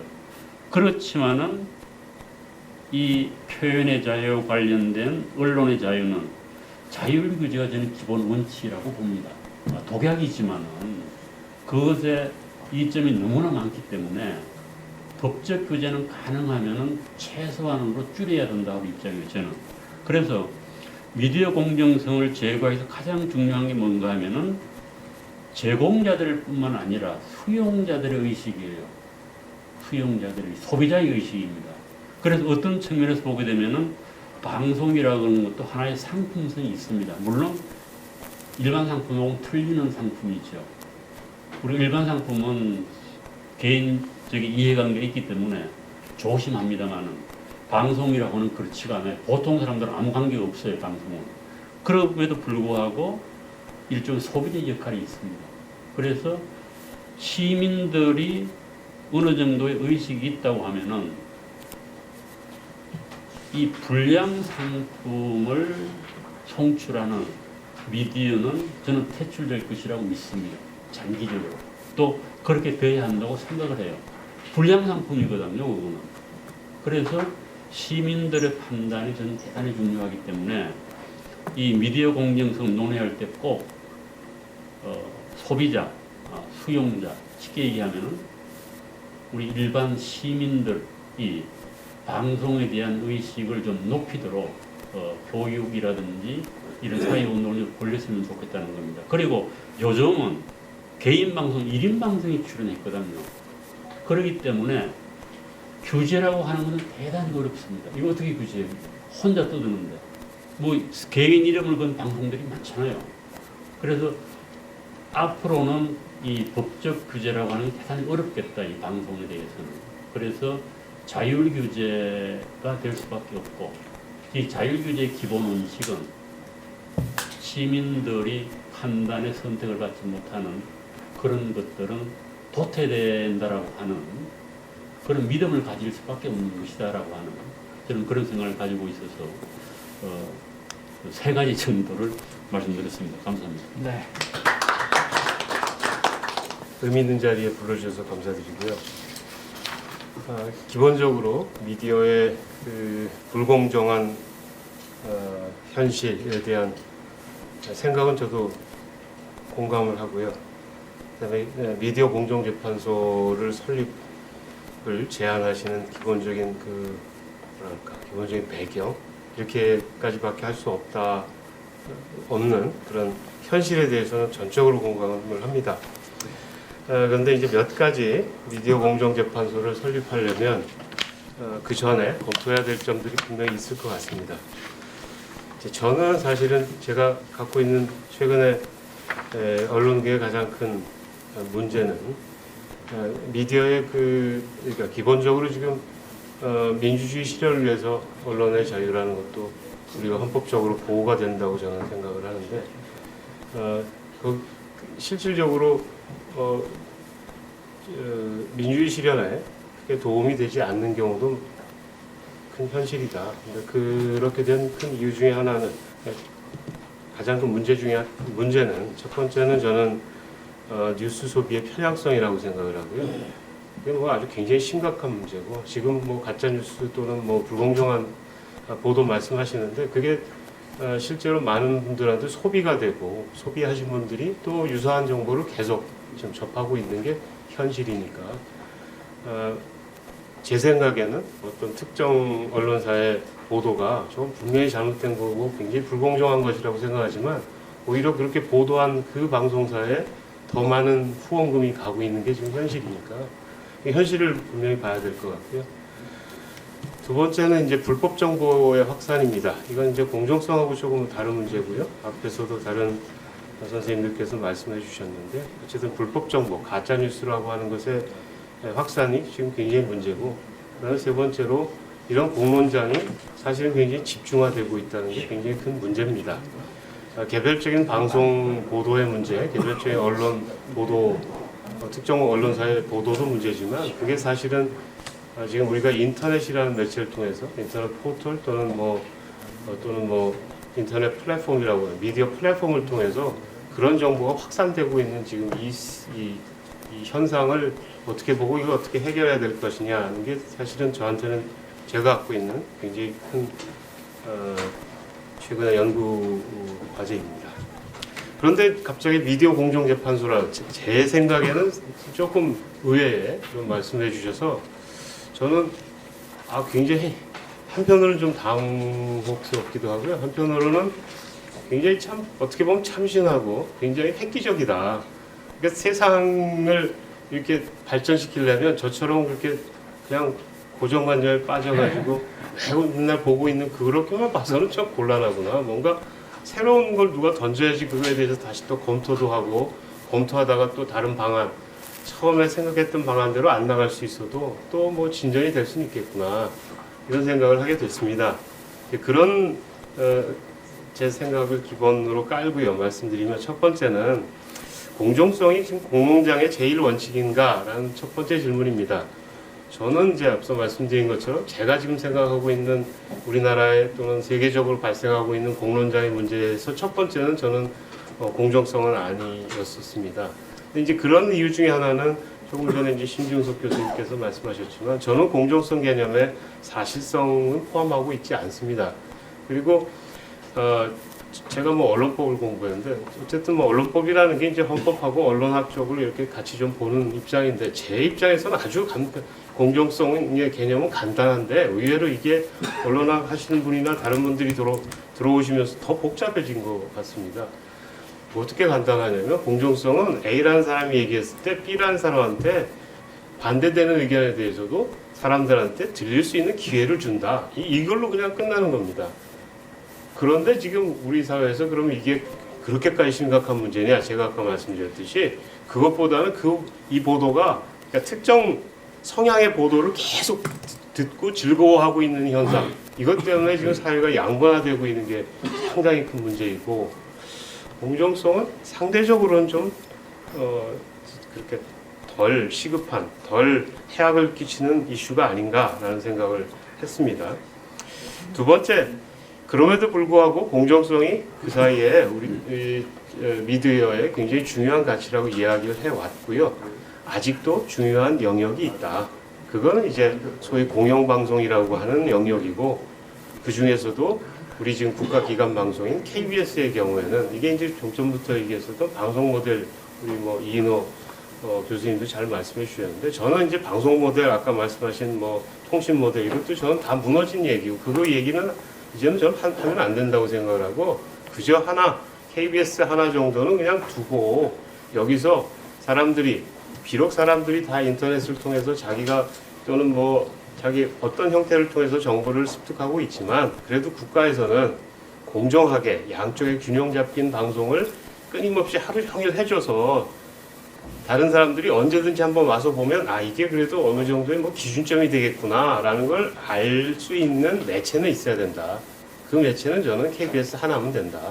나머지는 공영이라는 이름 하에, 저는 그건 약간 장사하는, 그건 장사라는 표현은 너무 극단적인 표현이고, 자기의 이익을 강화하기 위해서 공영이라는 가치를 이용하고 있는 그런 모습을 지금 띠고 있고, 그것이 너무 오랫동안 지속되다 보니까 거의 뭐 이익 집단처럼 집단화되어 버렸다, 뭐 이렇게 생각을 하고요. 그런 부분에 대한 고민들은 또 다른 장소에서 많은 분들이 아마 이야기하실 거라고 생각을 합니다. 그다음 세 번째로, 지금 이제 이걸 재판소라는 이름을 붙이셨기 때문에 결국 이거는 미디어 분쟁의 어떤 해결 기관일 텐데, 이 해결 기관의 성격이 뭘까?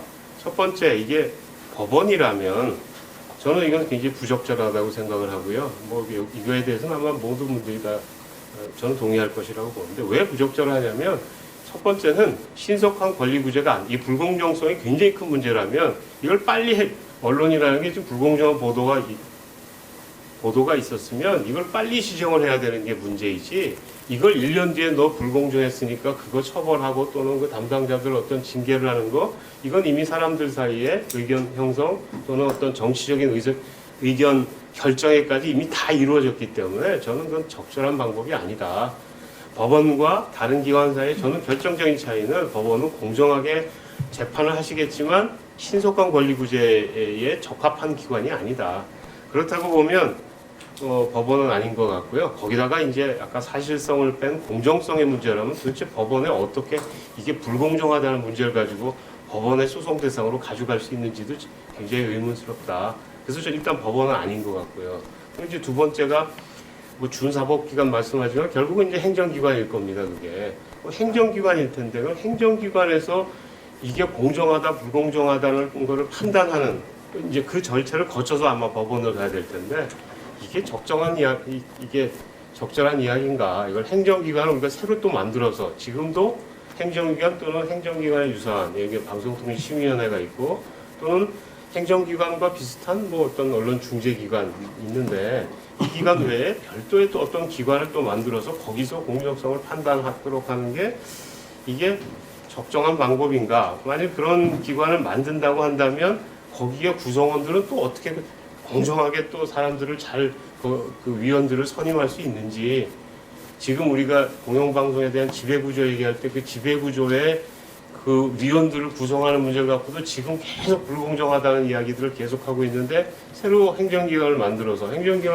결국은 행정기관은 행정부 소속이고 저쪽 결국 대통령이 임명권을 갖게 되는 형태가 될 텐데, 그렇지 않으면 또 아까 이민호 교수님 말씀하는 또 나눠먹기식으로 또 나눠갔는데, 아주 이 위원 구성에 어려움이 또 있을 거다라는 생각을 하고요. 거기에 플러스해서 방송통신심의위원회, 언론중재위원회라고 하는 기존의 기관은 또 어떻게 할 거냐? 이 기관하고를 다 통합하냐? 그게 어떤 언론중재위원회라는 기구도 전 세계에 유례없는 그런 기관이라고 그렇게 많은 지적이 있지만, 이게 벌써 40년이 됐죠. 40년이 되면서 이미 하나의 그 제도, 하나의 인스티튜션, 기관으로 어떤 한 우리나라의 국가의 인스티튜션으로 이미 자리를 잡았는데, 그 자리 잡은 거 너 이제 그만하고 너 이거 해라고 이야기하는 게 이게 쉬운 일일까라는 생각을 하게 되고요. 또 세 번째로, 오늘 저는 이제 두 가지만 생각을 했어요.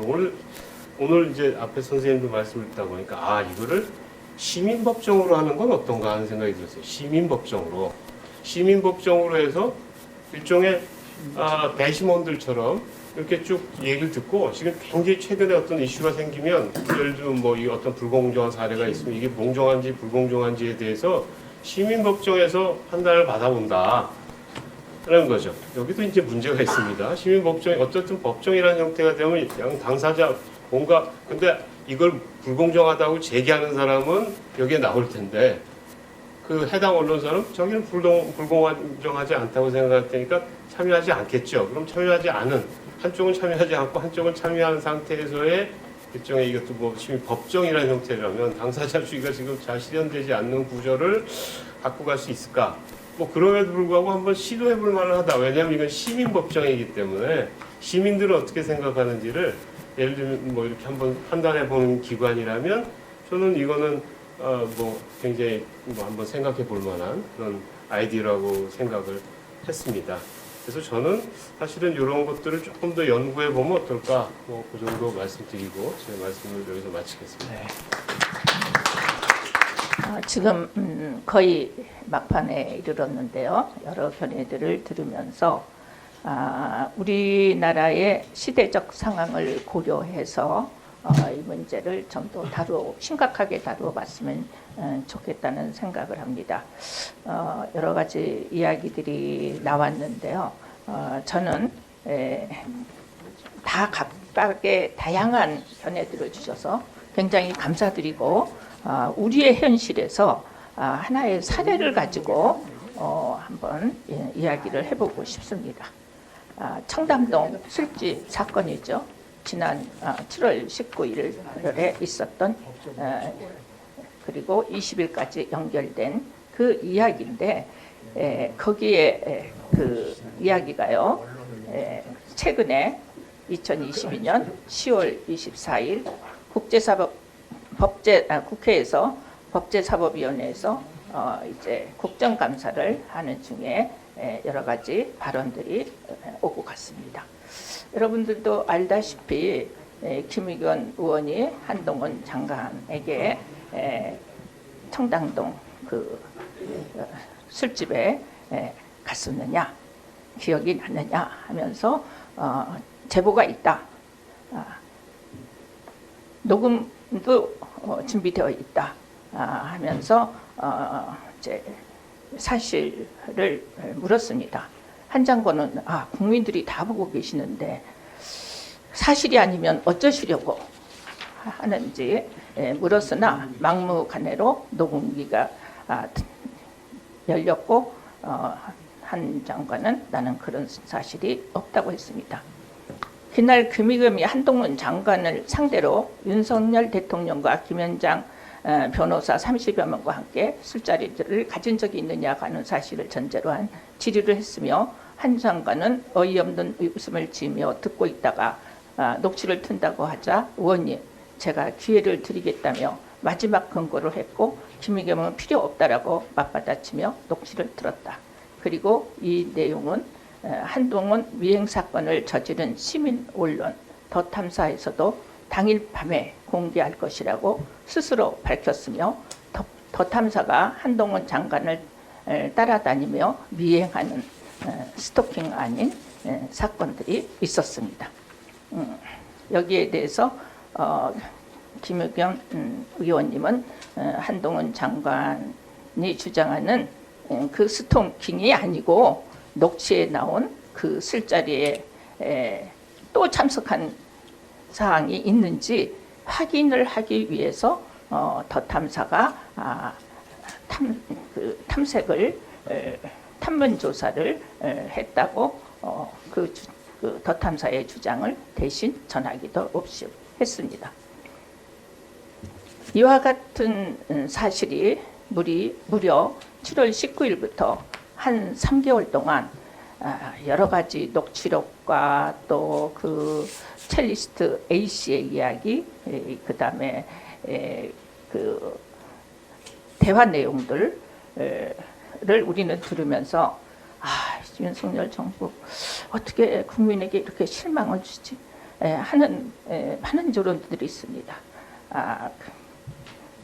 여론조사는 형편없이 지지율이 떨어지고 그리고 국민들은 분노가 쌓였습니다. 실망, 제발 지금이 어느 때인데 이것밖에 보여줄 수 없는가라고 하는 안타까움에 한숨을 쉬었습니다. 우리는 사실 뉴스를 보기가 겁이 납니다. 여러 가지 다양한 똑같은 천편일률적이면서도 조금씩 각색 각본되는 그 내용들을 수없이 쏟아내는데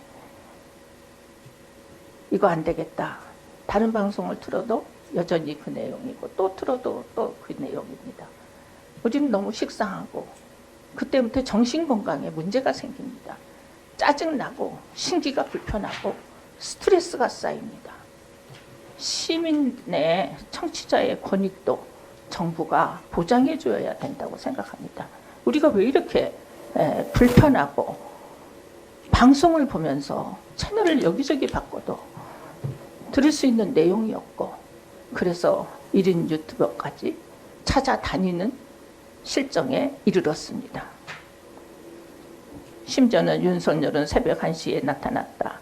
아마도 이미 어디선가 먹고 오셨다는 거라고 본다. 갤러리 근처의 마당은 배우 출신이라고도 하는데 나이가 드신 할머니쯤 되어 보이는 아줌마였다고 한다. 바의 위치는 정확하게 기억나지 않으며 주위는 돼지같이 뚱뚱했다. 라는 표현도 나왔습니다. 갤러리 주변인데 주차하기가 어렵고 좀 내려가서 아마도 지하인 것 같다고 한다. 아마 한동훈 장관도 이 녹취록과 취재를 보고 있을 것 같은데 아마도 가슴을 내렸을 것 같다고 표현했다. 녹음 내용에는 청담동 술집을 찾고자 주변 탐사까지 벌인 모든 내용들이 함께 들어 있었는데 시민 언론 더탄다에서는 아마도 아는 사람들만 가는 청담동에 안 가라고 봐야 할 거라고 했다. 룸바인데 룸사롱과는 다르다. 술값이 1인당 400만 원 정도 하니까 한 잔 건지 이걸 절대로 인정할 수 없었을 것이다. 장갓집도 다 내려놔야 하니까 외관성으로는 없어로 보이지 않을 거다. 이 동네에서 발레 패킹하는 사람들은 중소기업인 정도는 된다고 봐야 한다. 청담동의 이면에 대해서 이야기를 들어보았다는 다양한 이야기들이 그 녹음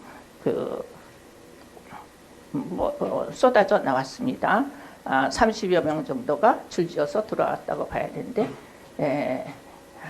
한 달 수입이 어마어마하다고 한다. 우리는 하나다. 한동훈과 함께하는 사람들이 나라가 망하는 것도 신경 쓰지 않는 것 같더라. 그러니까 내가 볼 때는 이명박 때보다 더한 것 같더라. 청와대 안가 청와대에 안가라는 것이 맞을 것 같다. 대통령 지지율이 이 정도면 신경 쓰일 텐데 뭐 기타 등등 첼리스가 남친하고 통화하는 내용도 줄줄이 나옵니다. 뭐 한동훈은 뭐 누구 노래를 불렀고 윤석열 대통령은 동백아시를 불렀다는 이야기서부터 해서 아무튼 이런 이야기들이 한 3개월 이상을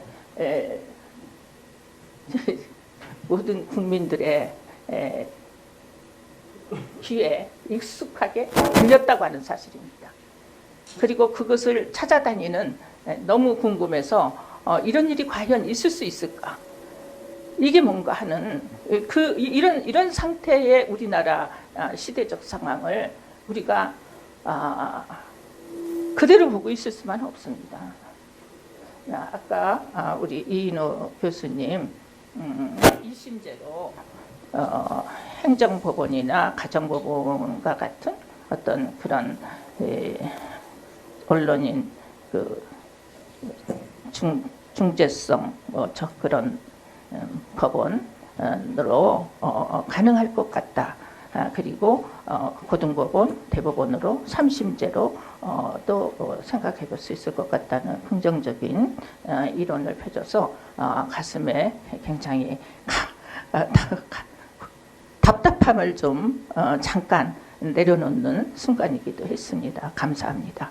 아무튼 한동훈 장관은 국감에서 술조리 우는 전혀 금시초문인데 한동훈 장관은 나쁜 사람들이 소설을 썼다고 합니다. 소설이 뭡니까? 허구입니다. 물론 있을 법한 허구이기도 하지만 전혀 아닌 이와 같은 지금 그리고 나서 김의겸 의원은 사과문을 발표했습니다.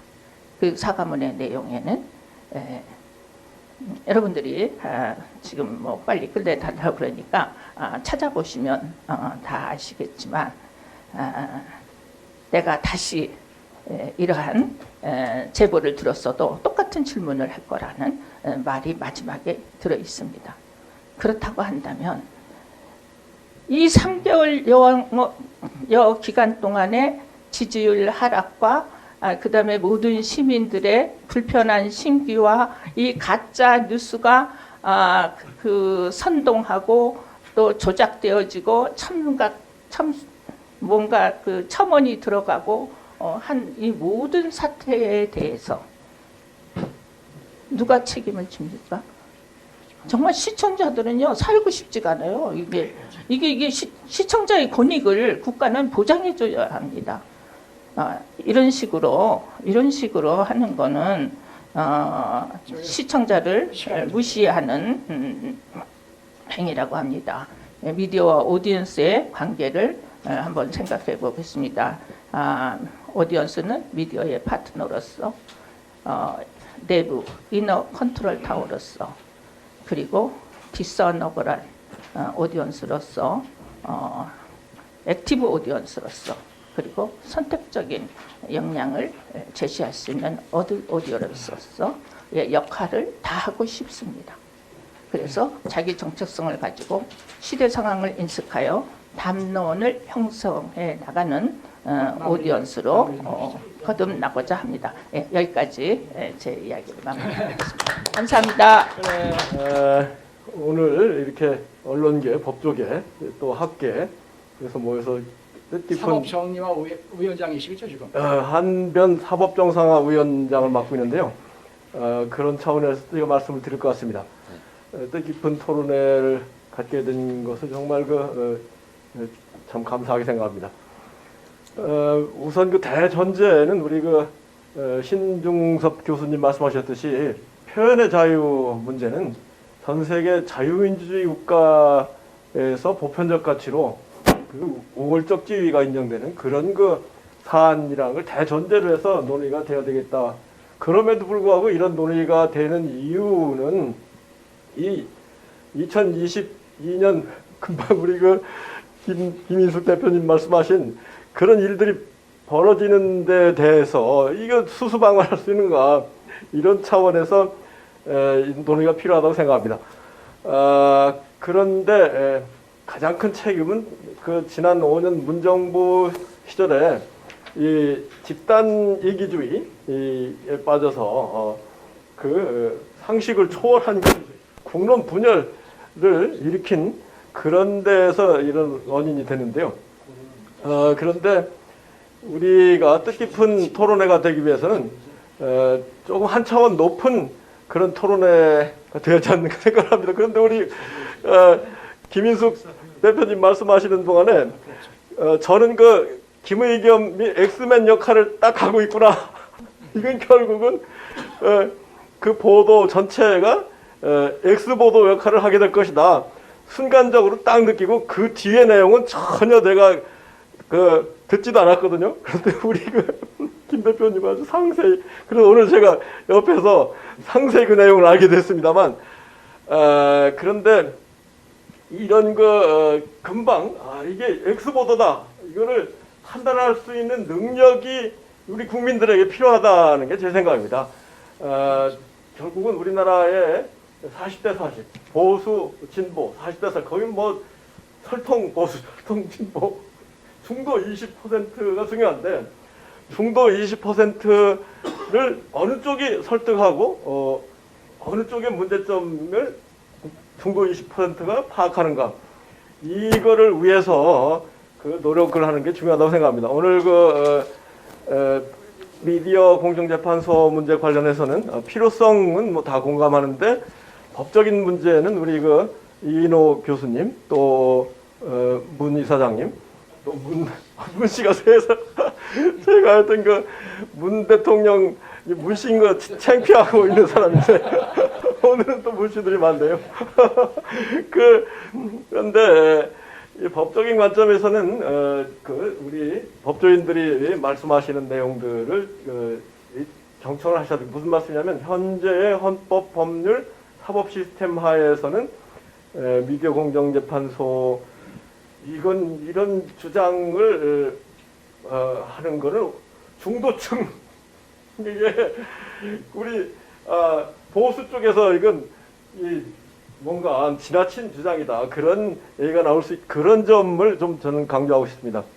그러면서 한 가지만 더 말씀을 드린다면은 미디어 공정 심의위원회 준사법기구로서 를 생각해 볼 수 있는데 결국은 뭐 최종 우리나라 모든 분쟁의 최종 결론은 대법원과 헌법재판소에서 결론을 내게 돼 있는데 이 대법원 헌법재판소 구성에 관해서 이게 심각한 문제가 있기 때문에 우리나라 사법 신뢰도가 전 세계 OECD 국가 중에서 최하위 사법 불신이 너무 극심한 원인 중에 하나가 최고재판소 구성 문제인데 관련해서 우리 이인호 교수님께서 이런 방송위원회, 방송심의위원회 뭐 이런 위원회를 만들 때 그 구성 원리가 중요하다면서 아주 뭐 적절한 지적도 하시고 대안도 제시하셨는데요.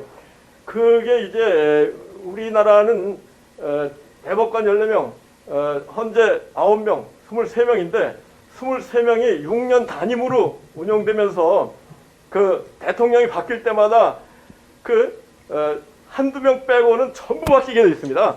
그러다 보니까 정권이 바뀌면은 이 대법원 헌법재판소가 출렁출렁되고 그 밑에 있는 하급 법원도 출렁출렁되고 결국은 판사들도 이 정권 어느 정권 쪽에 서서 내가 출세를 해볼 것이다 이런 아주 불건전한 상황에서 재판에 임하는 심각한 문제가 있는데 그것도 우리가 참 한 차원 높은 차원에서 선진국 우리 이인호 교수님 말씀하신 그런 선발 선임 절차가 선진국 시스템입니다.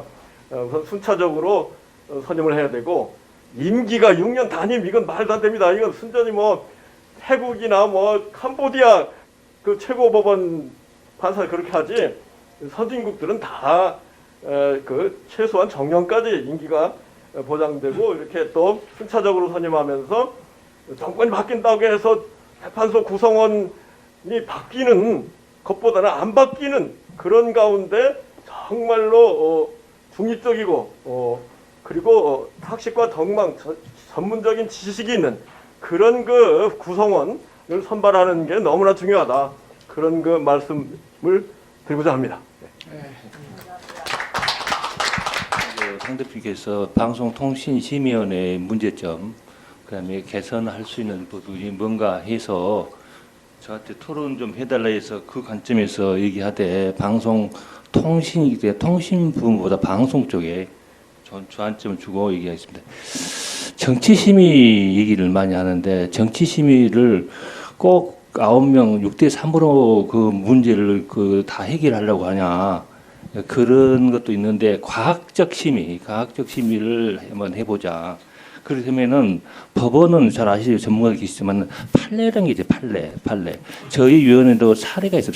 많은 사례가 축적되어 있습니다. 사례를 판례화하는 작업이 필요하다. 그러면은 지금 정치심이라는 얘기가 많이 나온 것은 경고될 만한 내용을 현안을 그 밑에 하위인 주의 그가 있는 법정 제재입니다. 또 그 밑에 행정 지도라고 할 수 있는 권고 의견 제시 거기까지 경고를 쭉 해왔는데 어느 날 갑자기 주의도 아니고 권고도 아니고 의견 제시를 내렸다. 이거는 90% 이상 정치심입니다. 정치심이고 밑에 의견 제시나 권고 내용을 갑자기 권고로 올렸다. 그것도 정치심의 성향이 높습니다. 그렇기 때문에 판례화에 대한 판례화 작업을 구간 수위를 한 단계만 한 단계, 바로 윗단계와 밑에 단계. 그래서 그 판례화하는 그런 연구를 해서 정치심이라는 오명을 없애야 한다. 그거에 일면은 규정화가 되면은 판례를 작업해서 규정화가 되면은 함부로 할 수 없습니다. 법원도 마찬가지 아닙니까? 함부로 할 수 없지 않습니까? 그거 마찬가지로 그 많은 사례를 연구해서 판례화하는 작업을 해서 구간 편차를 심하게 하지 않고 그 윗수위와 아랫수위에서만 그 심의를 할 수 있게끔 예측 가능한 그런 심의를 해야 되지 않느냐. 그럴 때 정치심이라는 얘기가 사라집니다. 그래서 아까 말씀하신 방송통신심에는 최 밑에가 의견 제시, 권고는 행정 지도고, 그 다음에 법정 제재는 주의, 경고, 그다음에 방송 관계자 징계, 그다음에 방송 책임자 징계, 그게 그다 위에 프로그램의 정지, 중지 뭐 이런 것도 있습니다. 그게 옛날에 방송 사과는 없었죠. 그 위에 과태료가 있습니다. 과태료는 경제행위인데 주로 홈쇼핑이나 일반 프로그램에 광고수 프로그램에 주로 적용하고 지나치게 많이 경고를 많이 경고하고 과징금 관계자의 징계 이상의 수위를 많이 받은 경우는 과태료로 때릴 수 있습니다. 그러니까 심의 효율성을 가지고 과학적 심의할 수 있는데 이 부분은 너무 디테일해서 전체에 올라간 부분에 많은 양이 문제 없음으로 넘어갑니다. 안건 말고 첨부물에 몇백 건 있는데 그 한 사람이 한 의원이 그걸 다 보게 됐는데 극히 형식적으로 보게 됩니다. 그 중에 중요한 것은 요건 잘 아시겠지만 요건 불일치는 제어해버리고 경미한 사항에 대해서는 특위가 있어요. 각종 특위가 있습니다. 그 밑에 자문위원회 그 특위에다가 많이 유의민을 확대할 필요가 있다. 지금도 일부 하고 있습니다. 그런데 아직도 부족해서 그렇게 하면 좋겠다. 그다음에 민원 처리 있는데 1년에 고발건 국민의힘에서 고발건을 많이 했는데 왜 그렇게 됐냐? 고의적이나 윗사람 지시에 의해서 이게 딜레이 됐다. 그래서 민원 사무 규정의 일부를 시행령으로 몫을 박든가 안 그러면은 내부 규정을 강화해서 규정 바꿔서 함부로 못하게끔 그 타이트하게 규정을 정비할 필요 있습니다. 그다음에 중요한 것은 새로운 유형의 방송 형태, 그게 뭐냐면은 자막방송입니다. 자막방송. 이번에 윤석열 대통령 미국 방문했을 때 전혀 얘기를 하던 가로 미국. 그것은 제작진이 의무적으로 이제 집어넣지 않습니까? 이거는 일반화된 자막 방송에 대해서 심의 규정을 반영해서 조정해야 되는데 그게 안 됐다. 그래서 그거 제가 있을 때도 제가 지난해까지 관련 업무를 했습니다는 시사 보도 프로그램의 제작진의 간섭이 우려됐습니다. 그거 다 노정돼 있습니다. 그 사고 터질 거라고 다 예정됐는데 그걸 하지 않았다는 점에서 방통심의위원회의 책임 소지가 전혀 없다고 할 수는 없습니다. 그 다음에 중요한 게 또 하나 있는데 공약상에 국민과 작성 공약상은 뭡니까? 국정과제로 하죠. 국정과제는 뭡니까? 공약상 국민과 약속. 국정과제의 그런 사항을 특히 방송 쪽에는 4가지의 국정과제가 있는데 110개 중에 그거를 기관장은 국정과제를 충실하게 수행할 의무와 도덕적 정치적 책임이 있는 겁니다. 그것을 안 한 것은 그야말로 국가적 낭비입니다. 그다음에 발표문 중에 의견 지시를 몇 가지 드리는데 그럼 한 가지만 하고요. 그다음에 인식 차이가 있는 것은 아까 지금 얘기한 공정성에 대한 의미할 때 우리 신 교수님의 의미 제가 동의하고 중요한 게 하나 있습니다. 이란 이것만 설명하고 1분 안에 끝내겠습니다. 언론 전방 재판부 지적했습니다. 이거를 미디어 공정 재판소 확대 개편됩니다. 그리고 각 분야에 모여서 지금 얘기하는 여러 가지 요소, 그 집단들을 자문을 법제화하면 돼요. 제도화. 법제화해서 받아서 판사가 그걸 받아서 판결하면 됩니다. 그리고 그렇기 때문에 독립법원이죠. 그 2번, 2번은 유사기관을 통합하고 권한을 책임을 강화하는 준사법기관으로 이렇게 하는데 그건 법원과 다릅니다.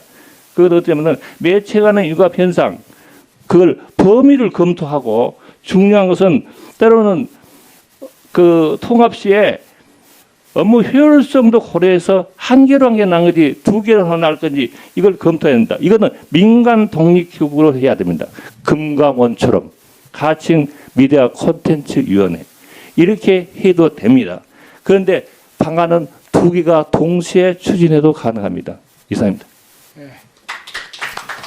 미디어 연대 정책 포럼 공정성 제고를 위한 미디어 공정재판소 설립 제안에 대한 발제와 토론을 모두 마치도록 하겠습니다. 여러분들 끝까지 참석해 주셔서 고맙습니다. 감사합니다.